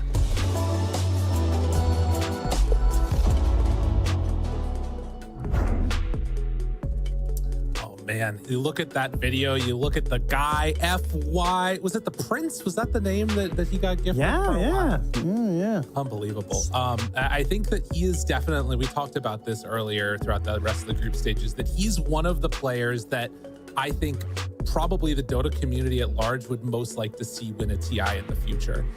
Just because the any like images come to mind for you because of that? No. And nothing in particular. No, not any of them. No. I think, but that's the question, right? Is like, would it be better to like, do people want him to win a TI more, or like, is it so sad if he like gets to the finals again and it comes up short? Both of those things would be insane.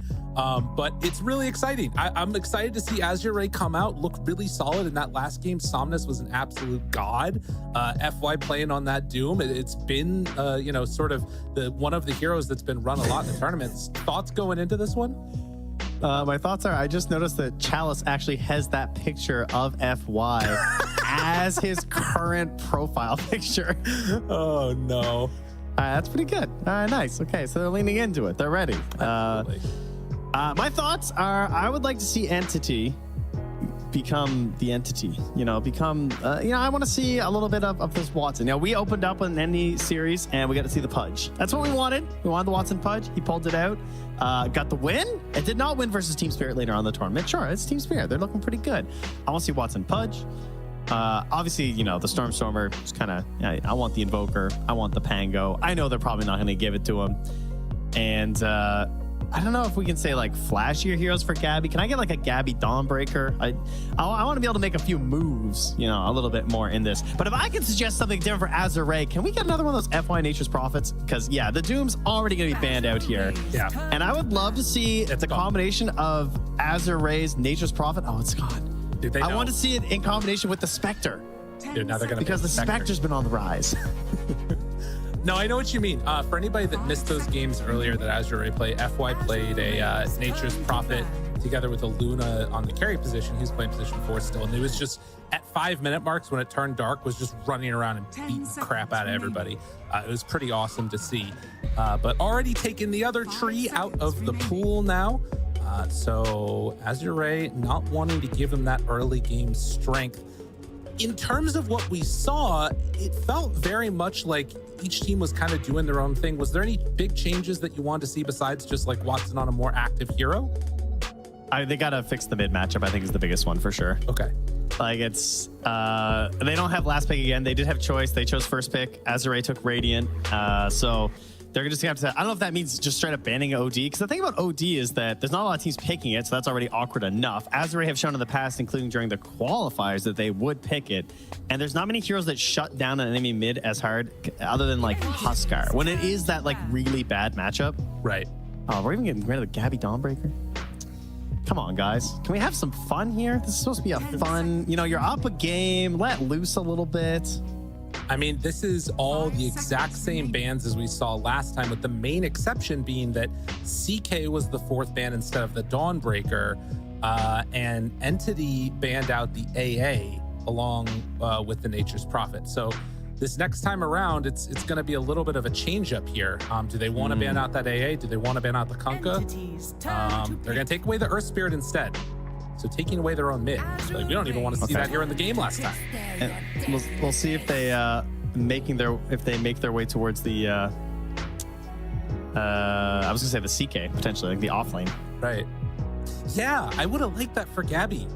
But taking the more, I think it's a little early, I will say. Okay. I don't know if you want to grab it right here. Seconds remaining. But that'd be a solid way to close. Or like I guess jump into the second phase, I should say. Right.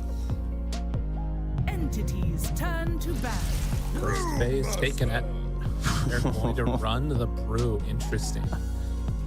The panel was talking a lot about the group stage and this idea of like the patch simmering out and stuff. And I know for us, at least in a lot of our games, when we first started the road to TI, we had a lot of Brewmaster bans really early. Like a lot of just like straight up first phase Brewmaster bans. Somebody wanted to deal with this hero. And then we started seeing this idea of like perhaps the Weaver counter some teams would go for, and then we had Weaver flex in towards that position 4 as well. I mean, Azure have actually already picked Brew and Weaver on the same team, as they lost that game versus BetBoom, but it's still, I mean, we just saw it earlier, obviously, with that combination there from Nouns to get themselves that game 2 win, which was pretty awesome with the mid ogre. Yeah, no, I think that it goes to show how flexible you can be in trying to come up with answers for this. We're pairing together with things. They're taking a lot of time with this ban here, and they're eventually going to take out the Naga Siren. Interesting. I mean, I guess that they just kind of want to play a straight up game of Dota, don't want to have to deal with all those illusion spams. When I'm looking at this one, though, I feel like Muerta has been such a feast or famine hero. I'm really surprised that Entity decided to go with that with the first pick overall. 5 seconds Because remaining. I think looking back through all of their games, I haven't seen that many Muertas get picked by them. I think they're probably just going to hold it because it is solid flex and good support, and they don't have enough bans to also cover. Like, 'cause that was a really good performance there from Tianming. Yeah. To play that out of the 5 and get so many great coverages there, and if you have a 5 that can lurk in a tree line and get those fear saves off onto someone who's super greedily farming, and you waste all that time rotating, like they did several times, that kind of broke their mid game when they were trying to carry forward this aggression that they'd earned with this Wraith King and Grimstroke. They did a fantastic job in the lane, and then you have this idea of just like, okay, sick, we're just gonna go around the whole map, we're gonna blow everybody up, life will be good. Didn't happen. This Naga Siren and Shadow Demon ban, I wonder if they're angling for like a Bristleback. That's kind of one of the heroes that's popping off me right now. That could be cool. Play a little bit more fast tempo. I mean, he's just been everywhere. 10 seconds As remaining. the next round of bans come out for Azure Ray, they're going to go right into the 5 pick seconds remaining. immediately following this one. And with a Brewmaster as a start, I mean, you can play this, I think, in a lot of different tempos of games, it feels like. I think, again, back to that Nouns game and just the idea of popping ulti to take towers, it showed just how good that can be.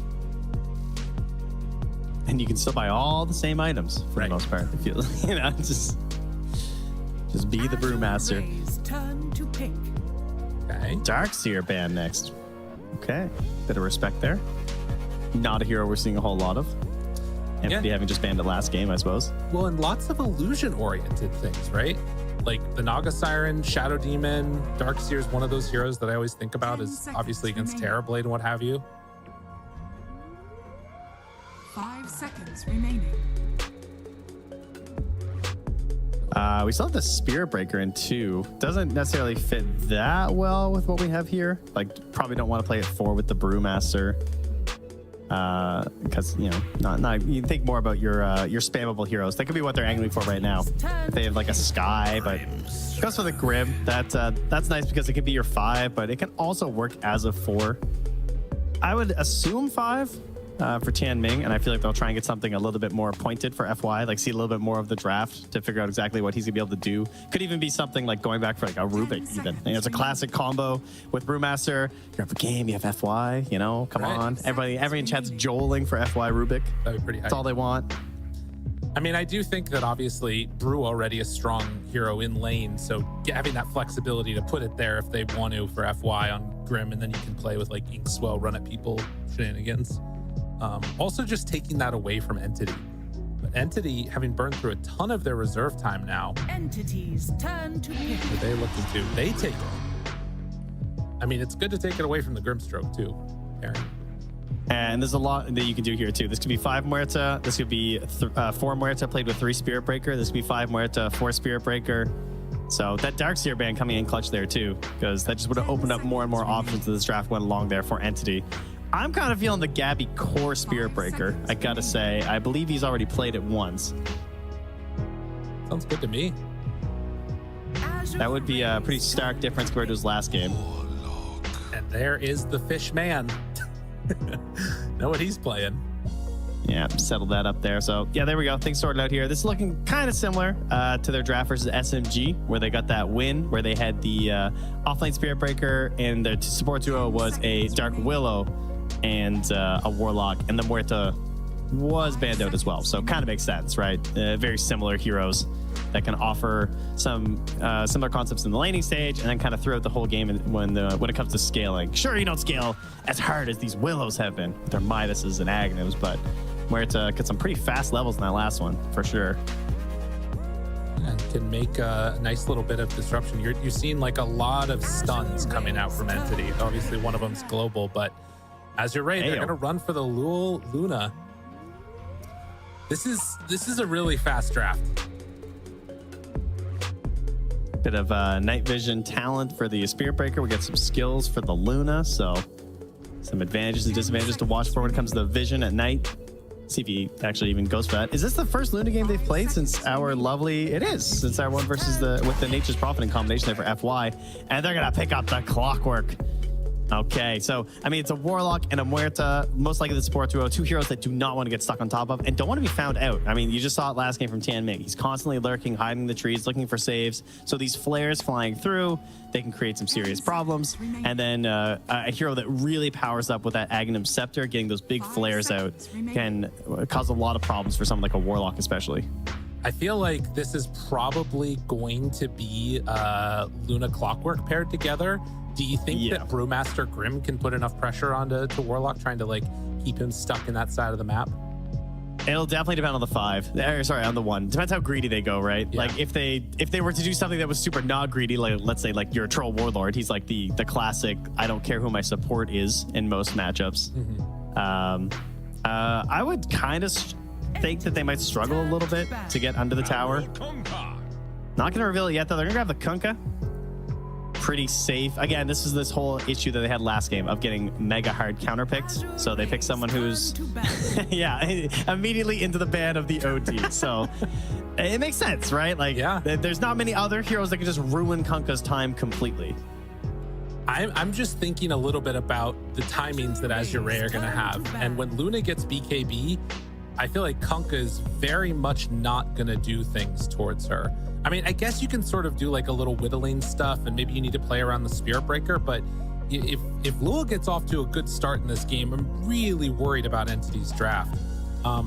Grant, I mean, that's if we end up seeing like the Stormstormer go the Water Park build, which we've been seeing a lot more of. 5 seconds remaining. I want a big hitter, man. Yeah, I gotta get something strong here at the end for Entity. Maybe like a Sven or something. That's probably terrible. I mean, they do have like the global potential. You know, the Spectre, she's out there. Yeah. She's lurking. She's thinking about it. You know. I don't know. The hero's looking better and better. These are some very safe bans, though. TB, Slark. No, I like certainly that. Some more common ones. I like what you're talking about. Spectre sounds pretty cool for Entity. That's what you're talking about for them, right? Yeah. But then there's also still one pick left. Right. But it has to be mid anyway, so it shouldn't matter too much. Let's see what it is. I feel like Spectre is a little hard to judge right now. I feel like we haven't quite gotten there. What would their Tricore be? I mean, that would kind of help, though, because they do have Spearbreaker Kunkka. They definitely need someone who's going to join in. Whatever this position 1 is, I feel like they need to like come help out a little bit when it comes to these early ganks. Okay. I was just about to say Lifestealer, actually. That's pretty cool. I was thinking, like, who else can actually globally help but isn't as useless as Spectre? I was like, yes. Lifestealer. That hero could do it. Okay. Can they get anyone that dumps his amount of mid, though? Nah, really. You know, he's just going to be Lifestealer. He's going to do his thing. Big silences, evasion, obviously are things that he's not a big fan of. What are Azure missing? They have kind of team fight because of this Brewmaster and then in combination with the Grimstroke. Although famously Soulbind doesn't work when they have the spells from the Broodlings, which is really annoying. They don't get doubled. I mean, that would be super broken on the Cyclone. I get it. So there's your evasion in a different sense in terms of like, don't go on me with the Somnus Necrophos. And we have a Spirit Breaker, Kunkka, Lifestealer. Yeah, those are tanky heroes. That's a good Scythe game. Well, I did some quick research because I was like, we're going to get a Somnus Classic hero, and I was looking through some of his top picks of all time. Necrophos, he has 9 professional Dota games on this, and the last one was in 2022. So there's a time to bust it out. It's now. Do you like the decision? Do you think it's solid? Yeah, it makes sense. I mean, the hero looks really nice with in a lot of the games so far through this group stage. Obviously, we're talking big, beefy heroes, and then Scythe can do a whole lot for you. It provides a little bit more of this idea of the power of group up with Luna. They've utilized it before with this FY Nature's Prophet that we saw, and trying to just like get into all the fights that they could, abuse the early right click damage. This goes the other way of like we're getting the right click damage, but now we have a little bit of sustain. So you can like threaten towers, and you don't have to necessarily like pop split, for example. You can just hold, and if they try and engage on you, you split. Everyone's healing up the whole time. They also are a hard commitment on Entity, of course. Like if they want to start a fight, the Spearbreaker charges in, it's either a yes or no. We're flipping the switch. Are we dropping the golems or not? And he might just get scythed and die. It's a fair point. Yeah, Gabby gonna need to pick his targets well and stay out of harm's way as they get into this game number 2. Azure looking to move on and face the juggernauts from North America and Nouns, who are ready to feast on the blood. They're ready to go. Man, that was so crazy that they freaking won that. I know we talked about it a lot on the panel, but I can't get over it. As we get into this game number 2, Azure, can they do it? Or are we going to go to game number 3? Stay tuned to find out. I'm so ready. I'm looking up his Necrophos history because I'm just curious because like the first time he ever actually played it was at TI7 when it was LGD versus Virtus Pro, and he went Veil and Hood of Defiance. Yeah, that's He lost obviously because that's not a finished build.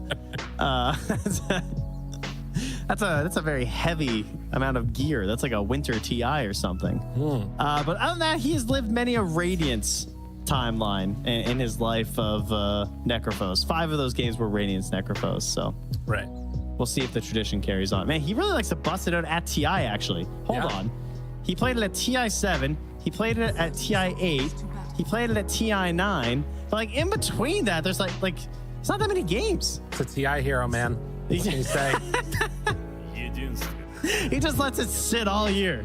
He's like, is it time? Break in case of emergency.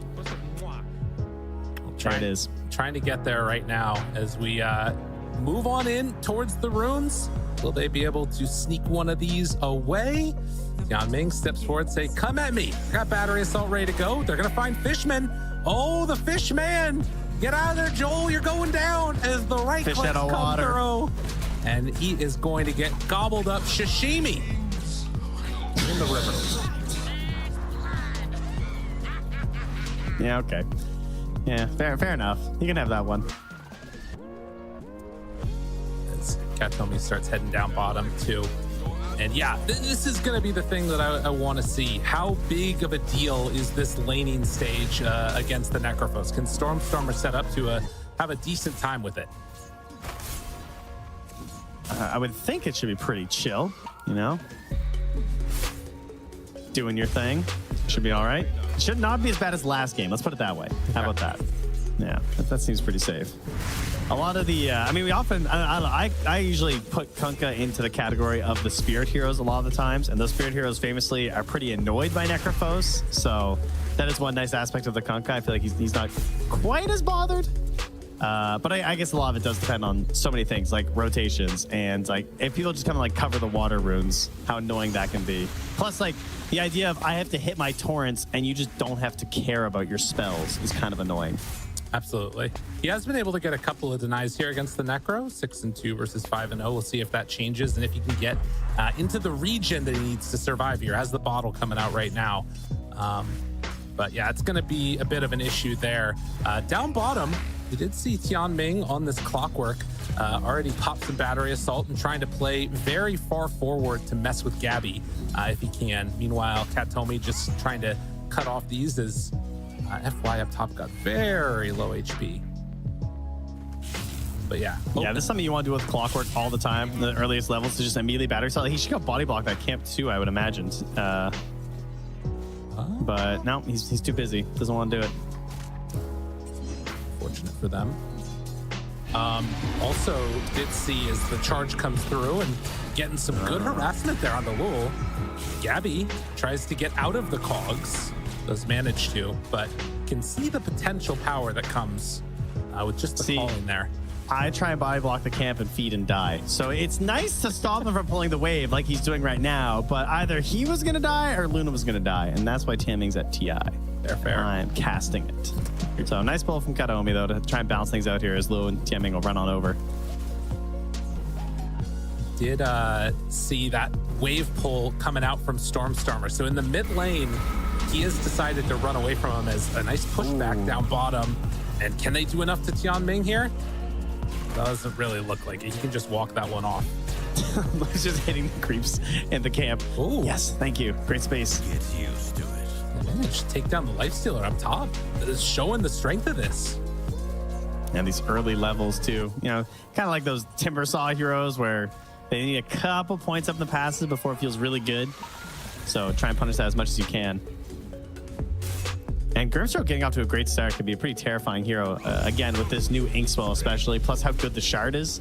And in combination with the Brewmaster, maybe they're not like the best laning combo compared to the other like more spammable spells with a Brewed Up, but one thing that's insane is Inkswelling a Brewmaster with a strong Dispel Shard later on. Because like it's so hard to stop him from splitting.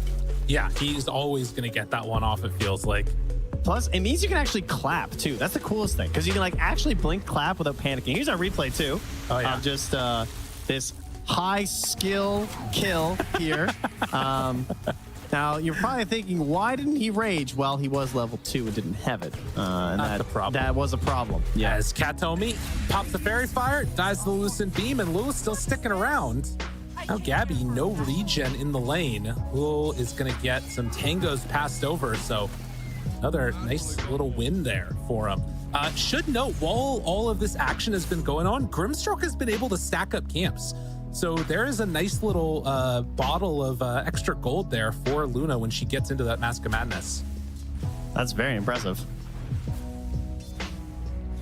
I'm not sure how he managed that, to be honest. Sniping a couple back there. And I mean, that can even go to your Necrophos too, you know? Somnus wants to run on over there too. True. Second the game a little bit more in their favor. Good body blocks here with that Inkswell up top. Getting real low on Fishman. He's in trouble. Doesn't have any way to get out of this one. So they take down the Warlock and able to run away from Watson, who is still just level 3. They've been doing a good job up top so far. This is kind of brutal. Stormstormer? God. Going to X and make sure that he gets the regen in, okay? Interesting. That was kind of cool. Got the bottle refill and a salve off. Yeah, Thomas is crushing on these early levels too. So no rotations coming through. So they haven't disrupted anything in terms of the water runes, which has been fine, but it's just Necrophos doing Necrophos things. And if Stormstormer doesn't have good rotations to go to, he does have a Spirit Breaker, so hopefully that's what they're going to sync up to, right, with the boat. Right. Kind of counting on Gabby to save you when you hit 6. Well, speaking of which, Gabby in some trouble. Good dead shot keeps him back. And it looks like Tianming is... Does he keep going for more? Lucent Beam in. Tianming looks for the punch. Not quite enough to bring him down. But yeah, Lul is able to play very aggressively, and Stormstormer yeah, he's getting completely owned. has the... Oh, nice play. Dude, level 1X saving lives. That could have been so bad. Like, considering what happened last game too, but look at this pressure, man. And again, Brewmaster able to just stay up here alone. Yeah. Has the phase boots, bullying Fishman a little bit. Not the best offensive support. Obviously, much more of a static, staying under the tower here. This is why you stay under the tower, Fishman. Oh, no. Oh! Another hit. Is he going to get away? No, he's going to get chased down here. They get the kill. He just Meanwhile, TP. 3 heroes mid. They're just stacking up. Like, Entity can't step up to this. This is DD Somnus. This is really good. Like, they're just fully taking advantage of this Necrophos over the Kunkka again. Because I feel like sometimes you just see them get ignored a little bit, and the Kunkka hits the neutrals, the Necrophos goes hits neutrals, and then it doesn't matter. Like, the Necrophos comes out on top, but the Kunkka still exists. Right. They are just denying his existence right now. They do not want him here at all. Right. And on top of that, I mean, you know, a mixture of luck, a mixture of skill. Getting a DD rune at that point means the tower is dead. Right? And now, no tier 1 tower in the mid lane. Stormstormer can't feel safe here. The ward placed down too. Now, it is against a Spirit Breaker, so there's some heroes who might be a little bit concerned, right? You're just thinking things like, okay, well, I'm kind of deep on my side of the map. TP rotations are far away. But it is a Necrophos, and if you mess up, it's like the olden days when people try and gank Viper mid, and that hero was sort of something other than just a break machine. When it was a true classic to see the triple kill for the Viper as 3 heroes all die and the Viper survives at 50 HP.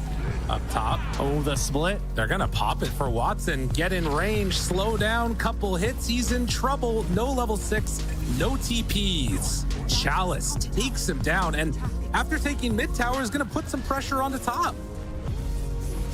Wow. They're looking very good here. Mo. They smoke Starstormer and he gets a shield rune. Not the best. You're going to try and punish onto Lou. I feel like he's going to see this coming. They have so many wards mid. And they're hitting top tower. Like, I think he's out of here, to be honest. But look at, he's anticipating the movement. He's anticipating the angle. Lul, they spotted him right there. Does he get him? X connects. Can they bring him down in time? Fishman is right there with them as in trouble. Lul's the raindrops. Gabby's nearby. Somnus too. They have to get this kill. He's got stick charges. I don't know if it's going to be enough. They try and bring him low, hiding off, but They get one kill. They do manage to take down the Luna. It comes at the cost of Gabby, but you gotta get something there. Dead shots push him away, but Fishman also going to fall. No Roche there to help you, buddy. Azure looking even more powerful than game one right now. 8 kills to 1, a 5k lead, and the 1 kill they get finally on the Luna. Sure, that's great, but Somnus is out of control right now with this Boots of Travel build into the immediate heart after having no mercy whatsoever on his Wait, opponents. What? That's crazy. Yeah, there's Necrovos, baby. He is, he's gonna be terrifying. Okay. And this is before Clockwork gets 6. He's wrapping around onto Gabby and Katomi right now. If Gabby's not careful, they move through, glyph the wave, tries to go for the calling. They won't go for more, it looks like.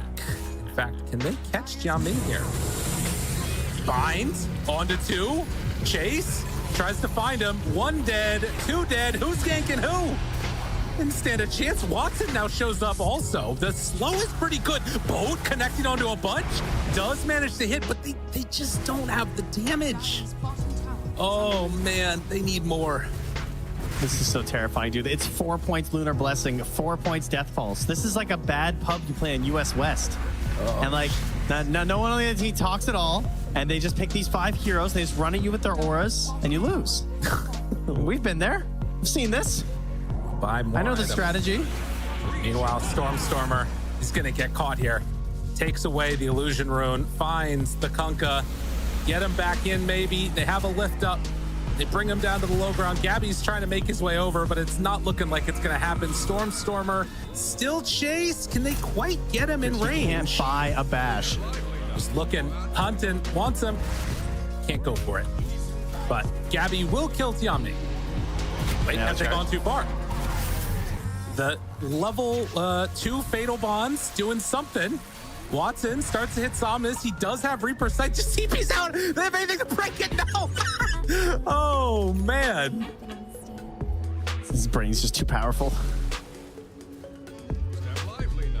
Oh, Entity. We got a bit of a road here. A bit of an uphill road to TI, it would seem right now, or at least the upper bracket. And it's looking nice and smooth here. It's looking downhill for Azure, which sounds bad. But when you're on the road to TI, Okay. Downhill is good because Nice. that makes it easier. All right. So it's all downhill from here. Stormer is going to, looks like he's going to be found. They find him immediately. Silence is there. More stun. Can't do anything. Does he manage to TP out? No. Chalice kills him.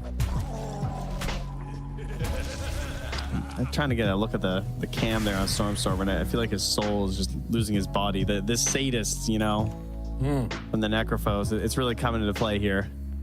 It's a tough couple of games for a mid player. It's true. They've really, I mean, and if you think back to Somnus and how he played so many times back in that old LGD roster and stuff, he would get so many, like he would dominate mid, he would get people running at you mid, and he's doing it again here with Azure.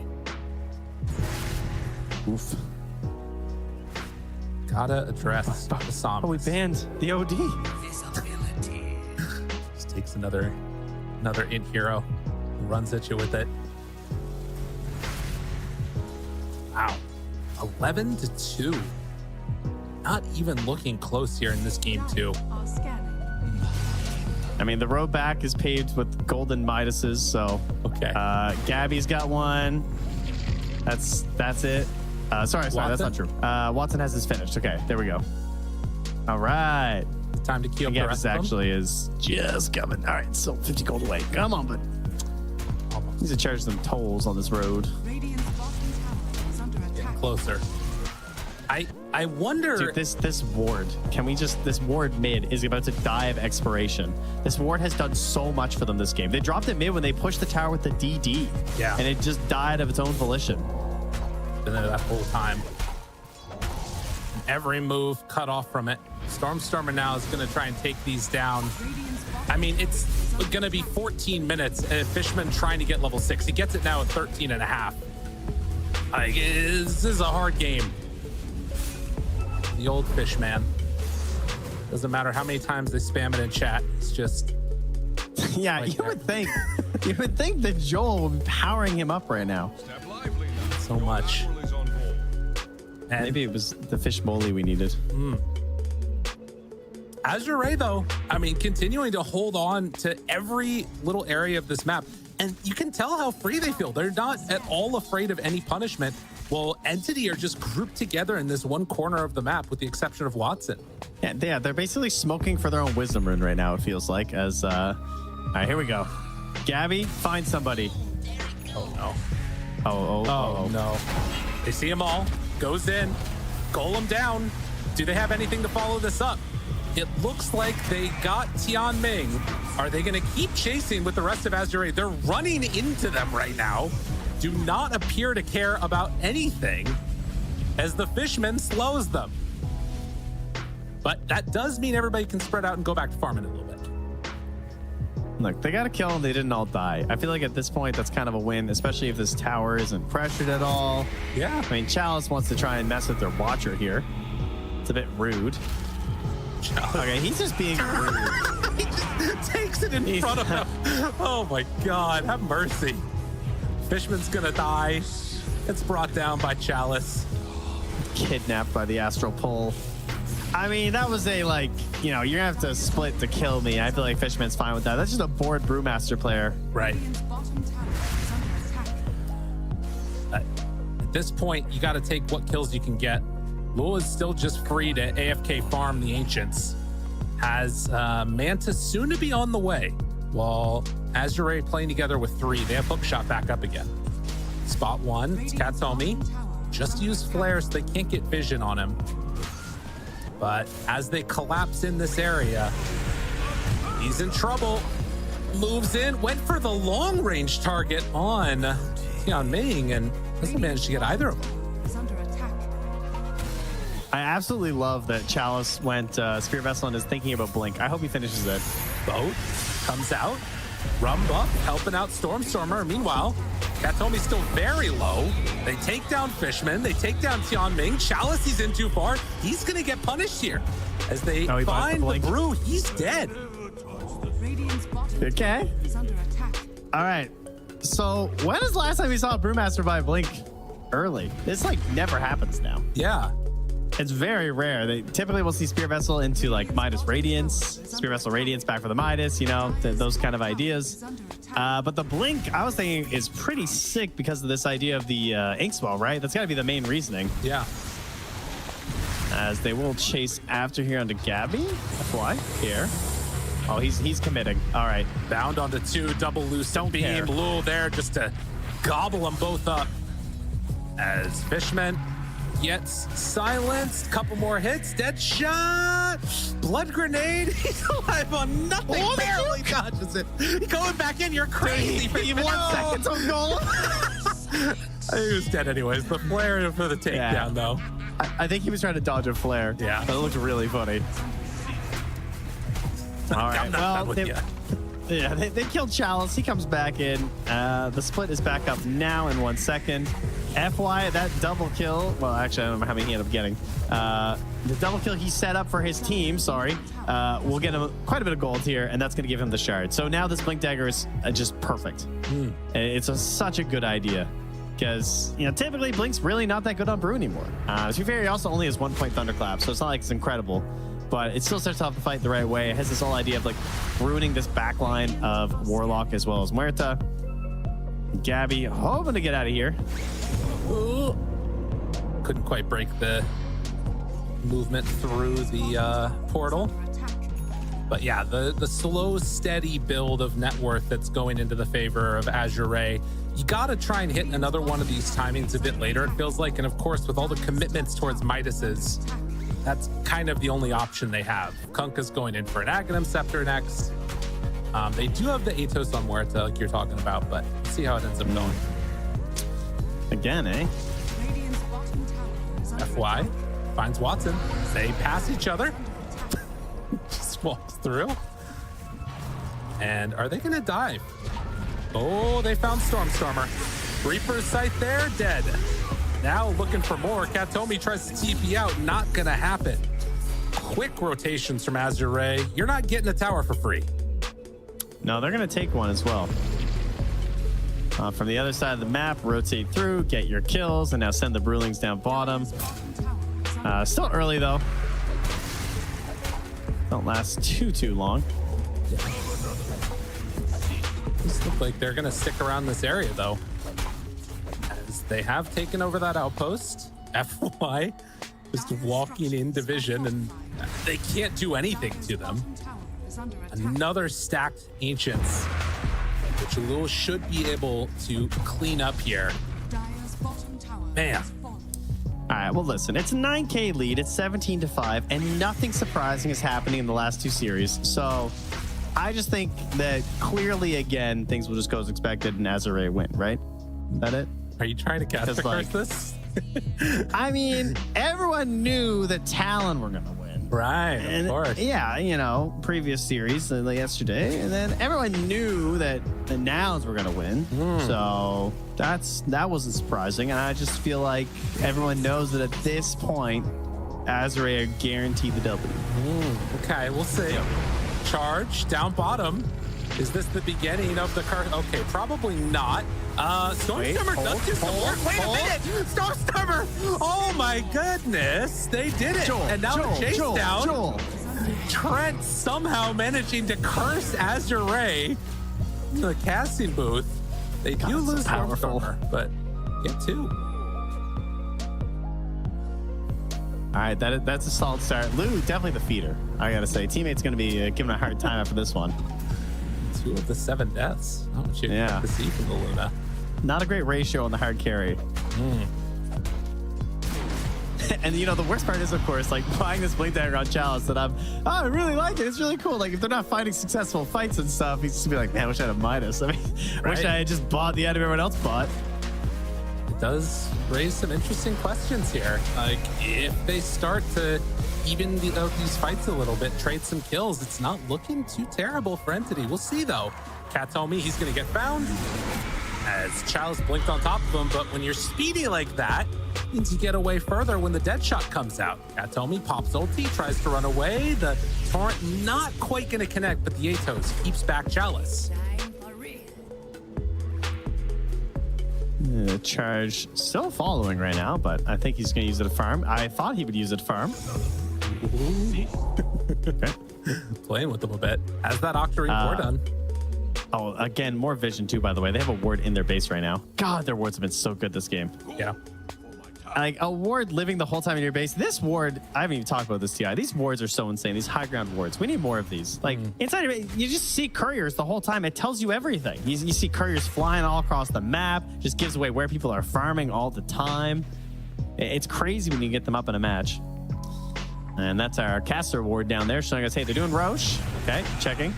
Who has the shards going on the Roche. Doesn't like this new development in the Luna play style. Right. Well, Fishman dies to a split in the mid lane while that Roche Joel's is dead. being taken. It's gone. And now, this is the timing that we are talking about. This is the point in time when Azure Ray are incredibly dangerous, might think about going high ground. And a little bit of a pickoff here would be huge. They need this. They get him. Somnus shows up. He doesn't have his Aghanims yet. He was 50 gold away from it before he came into this fight. They try and make something more happen, but it's all out from Stormstormer. The Aghanim Scepter doing work with 3 dead. Don't call it a comeback. Entity are here to play. Like I said, nothing surprising. Only a 3K lead now after they take Roche. That could not have gone any better as they kill the blinking Brewmaster. Wow. Before he can get his split off, unable to get the FY save that was being heralded here. I wonder if he considers a blink instead of a Mystic Staff with his change of fortunes of his team right now. Sorry, a Sight Device via the Mystic Staff, of course. And I mean, it's definitely a possibility. Because I feel like they need that blow up. If that blow up doesn't happen, either the Necrophos or the Brewmaster, then I think they just lose the fight. Or even the Luna, you could argue. Like, between her Moonglaive Shard and the fact she's going to have BKB and she'll probably eventually get more lifesteal than just the Mask of Madness, then this, like, blinking Inkswell Dispel to try and break up this combo that they're working with here could be huge. Of course, they also are going to be layering things on top, too, so it might not be the end-all, be-all to get that save off. That is, I mean, yeah, that's a good point as well. The layered stuff. Wait a minute now. Are they Like an onion. like an onion? No, like an onion, they are crying Tears. right now. They lose another hero, gets Reaper's Scythe, but gets back home. Love that. Gabby. Oh, they find him under vision. Drops down the ward. Nice play from Tianming. Does have another charge. Can he time it right? Easy. He does. Wow. In between the battery assaults. Not bad. That's pretty sweet. Octarine Core coming huge there. Making sure that he doesn't have to worry about it. And now no split again. Chalice. And crumbling a little bit here in this later part of the game after a really sweet start. He's struggling to make the big moves, getting ticked off, throwing out some weaker ultis. Teammates don't want to actually fight. Doesn't have a Midas. Idiot caster thought it was cool to go blink. Cool. Feeling not as good about it now. I mean, he did it first, to be fair. I mean, that's true. Me and Chalice were the same. Fishman? I mean, there's worse company. They are just going to retreat back. Now, Entity, they finished Nullifier on Watson. They haven't fessed up. There's the movement coming in from That's Chalice. so huge. He And does- this is Necrophos too, right? Like coming in. I mean, he doesn't have split though. I guess maybe it doesn't matter. Hookshot now connects onto Gabby. Golem to turn. Lifestealer right there with him. They're gonna bound him together, but the fatal bonds are going, and the water park is open for business as they find Logan and kill him too. Somnus is in, but are they just gonna run away from this Necro? Well, they're thinking about it. The charge gets the back line. Nice snipe. Gabby tries to back out. Can they find any more? The boat is out, so now they've got some extra survivability, and Somnus gets turned on. This is a nullifier, a double kill for Watson, doing it again for the team. Gabby is ready, has the charge to connect for the stun. Lul in trouble, but no, he gets a triple kill. Can they bring him down? Yes. They find the final touch, and Entity are back in business. Oh, the timing on this nullifier was so important. I do, however, solemnly swear to never flame Luna Shard again. The fact that she just survived versus a Lifestealer, I'm actually convinced now. I apologize to the Luna players. You should apologize to Azure Ray. What the hell, man? He just broke their upper bracket chances here. Oh, Listen, I did it for the fans. All right. Fair. You think I don't want to go to bed? It's 10 minutes to midnight here. Okay, we need some good Dota. All right? Dota as the replay here. Yeah, this was insane. Up on the high ground, we got Splash Mountain, baby. You know, we just got this all firing up. Everyone's up the ramps. My God. And yeah, This charge though, that was so sick. I know. And again, a great point for wards, making the difference. Oh, geez. Boat came out. That would allow them to reinitiate. And Watson just doing the work. Ow. There is something so funny about going Boots of Travel Heart versus Lifestealer, because you're like, it's fine, I'm Necrophos, and then he gets a nullifier, and you're like, this was a terrible decision. Because I am so chunky versus this Lifestealer now. Yeah, I mean, Somnus does nothing now, right? Like, he needs to Death Seeker away, basically, it feels like. We see back into the game now, a 2,000 gold lead for Entity. Roche is going to respawn in 3 minutes as Katomi will be found. Does he have a way to get out of here? Does not look like it. Reaper's Sight, easy peasy. After that last fight, you check out that courier that's flying to Somnus right now, and yeah, it's got a plate mail. He did some quick maths on the fact that he has 10 he had 10 armor Right. prior to that, so up to the 20 now. This is an interesting one too, because after the couple of Muerta games that we haven't seen have that much success, Katomi is going for an Aghanim Scepter, so he's going to have that parting shot as Lul chases Stormstormer a bit in the mid lane. Jeez. Fishman. Oh, but no, the charge at the same time. Fishman survives through the first salvo. Now they're onto both of them. Connection, Chalice. Oh, he barely gets it off. Now running, trying to get out, stunned. Watson, the turn though, with the boat, the charge through. Gabby has them both. He's in trouble right now. Nowhere to go with Somnus. Tried to Ogre Steel Totem away, but wasn't able to. Stormstormer now has to run because Luna's come in. Big bad Luna and Lul get some hits. Katomi throws down the calling. These fights on a knife's edge. Yeah, I think Watson made the right call there. Seeing Lou come in, realizing he's getting kind of low, had just like Nullifar was about to run it on the Necrophos and just decided to bail. Despite the water park going, maybe could have got the hits in there to do something about it, but didn't like the look of it. Wanted to go back to Fountain and do some 360s. Watson's doing a lot of those. And now he's going to jump inside of Gabby. They're going to go for the reset instead. They don't want to fight into the split. They try and saw cast him. him without it. He's separated from everybody else. Gobble him up. A couple more hits and he is gone. Didn't get to play anything. I mean, look, it is what it is. You got heart, even with the plate mail. Can't survive against this Watson lifestealer. Yeah, and FY has also commit to the Ultimate Orb, so we won't be getting the Blink save from the Grimstroke. I feel like this, maybe that Blink needed to be on Grim.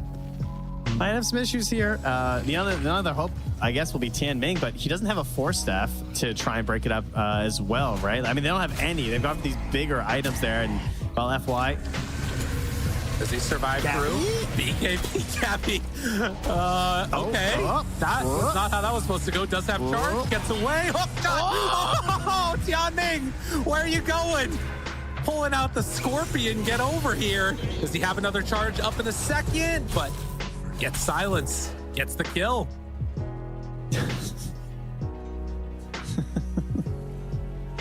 That was kind of greedy. I mean, a little.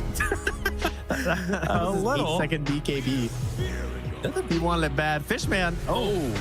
The other the wrong danger side of the here high is ground. that if you lose a fight against Luna, you might lose your whole base. Fishman in trouble. Fishman dead. Oh, this is bad for Entity. They need to get back. Structures are fortified. Do what damage they can. Fishman has Golem back up in 15 seconds. They find The Fishman. space. Be careful. Fatal Bonds connecting. 40 seconds until the Spear Breaker is back up. Fishman is dying to Glaives. They want to keep going for more. Chalice gets the lift up. The boat's there. They don't have Golem. Gabby, he buys back. Looks for the charge. Wants to go in. They get one hit, but it's already running away. They have the charge onto FY. Rolls through onto 2. Still looking for more. Watson trying to find a target, but they get out. Stormstormer, he got infested. Gabby now backs away. The call might be to retreat. Watson, they careful. find Chalice, connects onto him. Deadshot connects onto Luna. Watson can't find a great target. X marks the spot, torn onto 2, but they retreat. Tense moment Timming here. does have Force Staff now. I don't know if I just missed that before, but thank goodness, because that is so desperately needed this game. The Force Staff is going to save this game completely. Saved him in that situation. Almost got hit by a dead shot to chain things together there. And if you want to catch people from getting charged into just one-shot kill, it's going to be a hook shot, Cogs, Force Staff your ally out. Get them out of there and try and just break it up and sacrifice yourself instead. Lou spots Gabby. Gabby runs away. The rest of the team of Entity heading down south towards that Luna. Roche back up. I'd imagine there's going to be a fight for that one right now. And Somnus a couple seconds before he TPs. I think that shard is also new for Kunkka. I was checking before. I don't think Stormstormer had it for the tidal wave too. It's pretty huge for the Roche fight to bring that out. Looks like they're gonna go do the Tormentor. Oh, yeah, giving up the Roche. Zeray will get a pretty substantial advantage there as the Planner Pocket is online.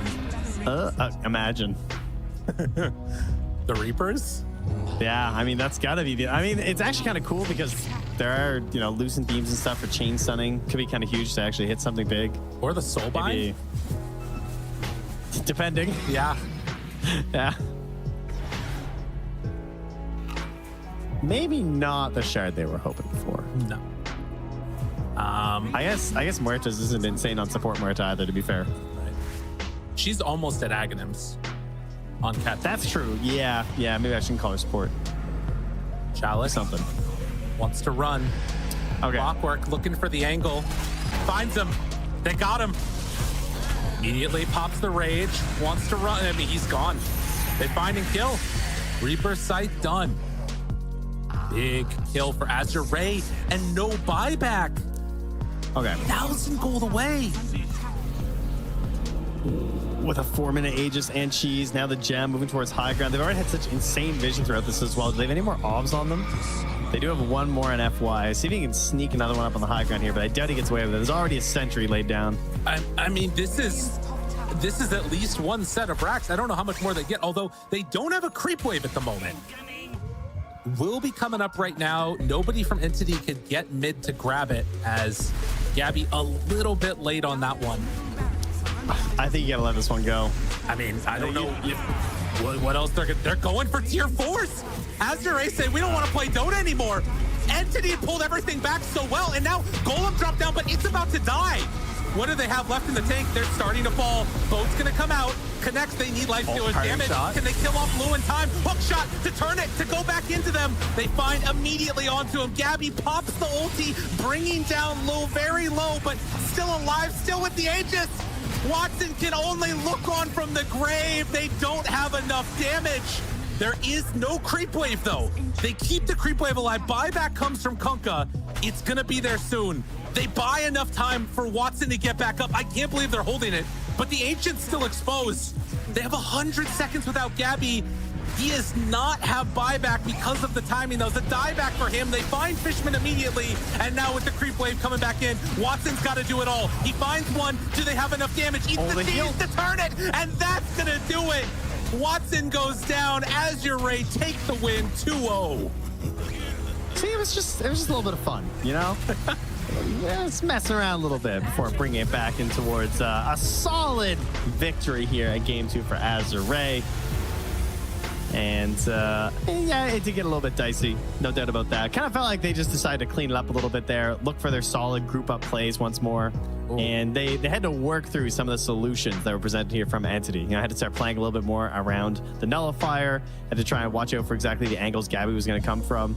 If they didn't get this Infest Bomb blow up, you kind of knew it was going to be a problem. Oh yeah, no, absolutely. And you can see their Entity, unfortunately, are going to drop down, and who is it that they're going to have to face in the lower bracket but Tundra of all teams? This team that had been looking so good. I mean, Tundra also dropping down low there. It's going to be a tough matchup. Aren't those Western Europe teams? That's a good point. That's confusing. I thought you said lower bracket. You know what? You're not wrong about that. Meanwhile, Azure Ray, they're going to face off against Nouns, which is from a different region, if I'm not mistaken. Something, I don't know. Yeah, it's how it goes. Trent, a fabulous showing from Azure Ray. Entity, you're gonna have to think about what could have been, as we're gonna head on back to the panel. Thank you very much, gentlemen. Azure Array in 2-0 fashion not only dispatch Entity, not only get revenge for 2022, but now we'll be starting the main event in the playoffs on the upper bracket side of things on the road to the International. I'm joined on panel yet again by Lizard and Gods. Lizard, the early game, right? At 10 minutes, honestly, the game just felt over. It was absolutely amazing what Azure Ray was doing. Yeah, let's not sugarcoat it. This was a stomp, right? Like almost in every single lane. On top lane, Brewmaster, Chalice, he was getting way too much. Mid lane, minute 6, 7, your tower is dying. Necrophos gets his minute 15. Was it the fastest Heart of Tarask ever? 15 minutes, 14 seconds, fastest heart of all time on Necrophos. They were just having way too good of a time. So good of a time that some of them tried to even throw it a little bit with the itemization. Brewmaster with the blink as well, going a little bit ham, using his ulti when it was not super necessary. Died a couple of times, but yeah, I think that Lou impressed this game. Very stable performance, never gave in into any silly ideas, going too deep or anything like that. Farmed, got his Aegis, ended the game. Yeah, definitely it was a very good performance coming in from Lou. Not to take anything away from Watson though, because Gods, in the situation, it's very similar to game 1. You made the point that at some point it felt like entities had like hands off keyboard, Watson carry us. And when you look at all these replays, there's a distinct difference when Watson is able to be in the fight, nullifying up Somnus, dishing out that damage, and when he isn't, wow, it feels like Entity just can't do anything to the Azure Ray lineup. Yeah, and he is kind of the late game hope. When, I mean, as is often the case, I think when you're getting stomped in the early game, it's very much just like, well, we're losing all our lanes, let's hope our carry can just chill, farm it up, and give us a chance in the late game here. But ultimately, all it takes is one slip up. It was Watson getting picked off by the Clockwork, a hero that ended up being kind of pivotal, because allowed them to get numerous pickoffs through these BKBs with the hook shot to control these heroes. So just really nice plays coming out from all the Azure. And Watson, he can't do it all. And this was a game where I think there was just too much kind of weight put on his shoulders. Yeah, I completely agree. He can't do it all. Like, he's picked as this answer to the Luna, and you could see the idea with some early game rotations. After the laning stage went poorly for them, they still managed to charge with the Lifestealer, get some pickoffs. But he's supposed to be the hero that deals with the Luna. He's also supposed to be the hero that buys Nullifier to deal with the Necro. It's just way too much. It's too difficult, and it's not a free game for a BKB that is Rage, right? Like, you have this clockwork that's always ready to break you from TPing, stop you from TPing, or even fighting properly. The kite potential from Azure was pretty massive. Yep, that as well as the fact that he had to spend so much time just running away from Brewmaster, just preventing himself from getting stunned up with the initial rage charges. Entity find themselves unable to take a game. They go down into the lower bracket, and that's where they will begin the playoffs next week. For Azure, though, although yes, God, there was a bit of throwy scenarios in the mid game, there's a lot of positive to take away from this one. I think especially in the early game and after, you can see the point in the game where they realize they're making mistakes and they can adjust, pivot, and start cleaning things up. Lou carrying the game, looking very solid. I feel like this win is the kind that's going to help propel the squad very deep into the bracket, especially with the sweet justice of revenge from last year. Yeah, they got that bit of revenge from last year against the Entity boys, and I think it is kind of a good point to bring up where there's something they can actually learn from this game, take away the kind of slight sloppiness in the middle. Often, we kind of talk about like you learn more from losing than winning, but this is the kind of win that you actually can learn a bit from about how to be a bit cleaner in that mid game, because if that's versing a Team Spirit or a Team Liquid, they could throw that mid game and then just lose the game. We saw Spirit do that against Shopify, particularly with that Spirit Breaker, which I thought might happen this game. I was like, Spirit Breaker's got minus Octarine now with BKB. That sometimes just wins you the game. So this game became losable for them, and that's something they need to focus on when it comes to preparing for their matches in the next stage in the playoffs. I definitely feel the same way. Even called it out during the game. This game is over. Entity is doing it. We're going to game 3, but then you click on Lou and you see that he is just a tiny little bit too farmed up. Everyone else, they were making some curious plays after having a great laning stage, but I really feel that in that last game, Lou outperformed.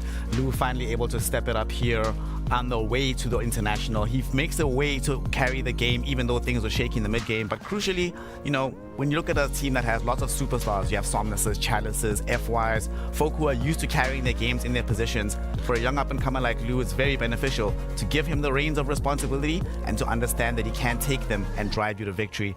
With that, Azure now will be the final team confirmed for our upper bracket on the playoff side of things.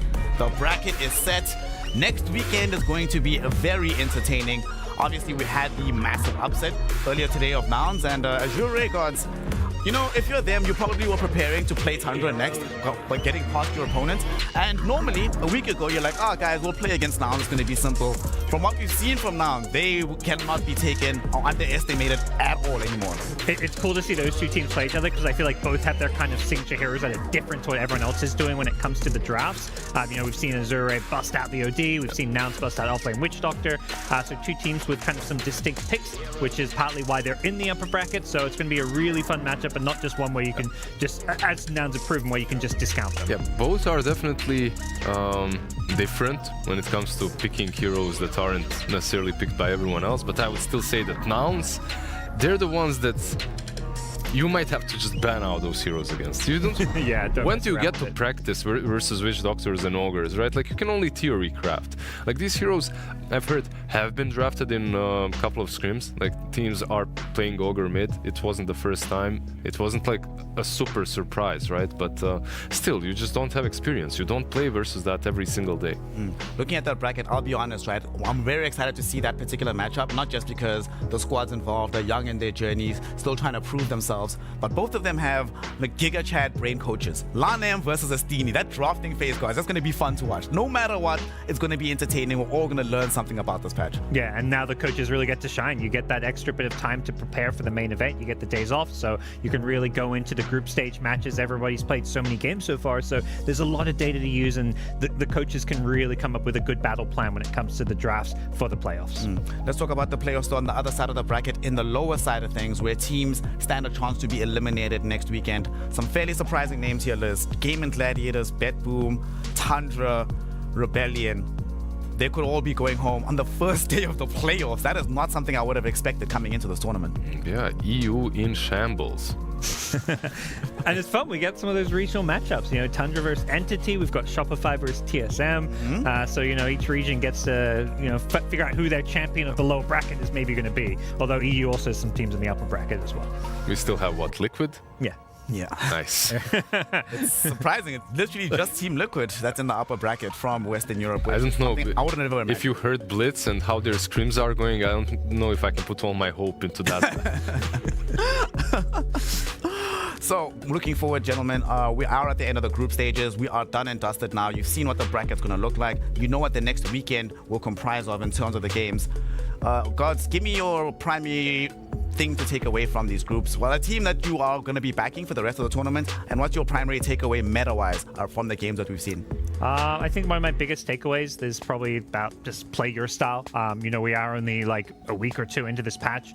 Don't feel like you have to copy other teams. Like, the patch hasn't been figured out. Day to day, we're seeing new heroes emerge, like heroes that struggled on day one became popular day two. So I think teams who play their picks, playing in their comfort zone, are going to do best. And then as far as teams to look out for, Team Spirit, let's go. I don't know. It's hard to say anyone other than maybe Team Spirit when it comes to clear favorites for the tournament. So yeah, looking forward to see if anyone can take them down. Liz, what you got for me? No, I think these next couple of days come down to psychology more than anything else. Like, don't overthink it. Find the best way to prepare for the remainder of the tournament, for the playoffs. Don't get too much into your own head, because that can happen, right? Like, you can overthink even the patch, some strategies. You can start doubting yourself in these days too. As long as you can stay cool, calm, and collected, that's probably the main point. Okay, stay cool, calm, and collected as humanly possible, says Lizard. He's been a player before, he understands the psychology of these things. So let us hope that the remaining teams in the tournament will adopt that psychology on the road to the international. And hopefully one of them will adopt it enough that they can lift an Aegis at the very end of it. That does mean that our group stage is finished.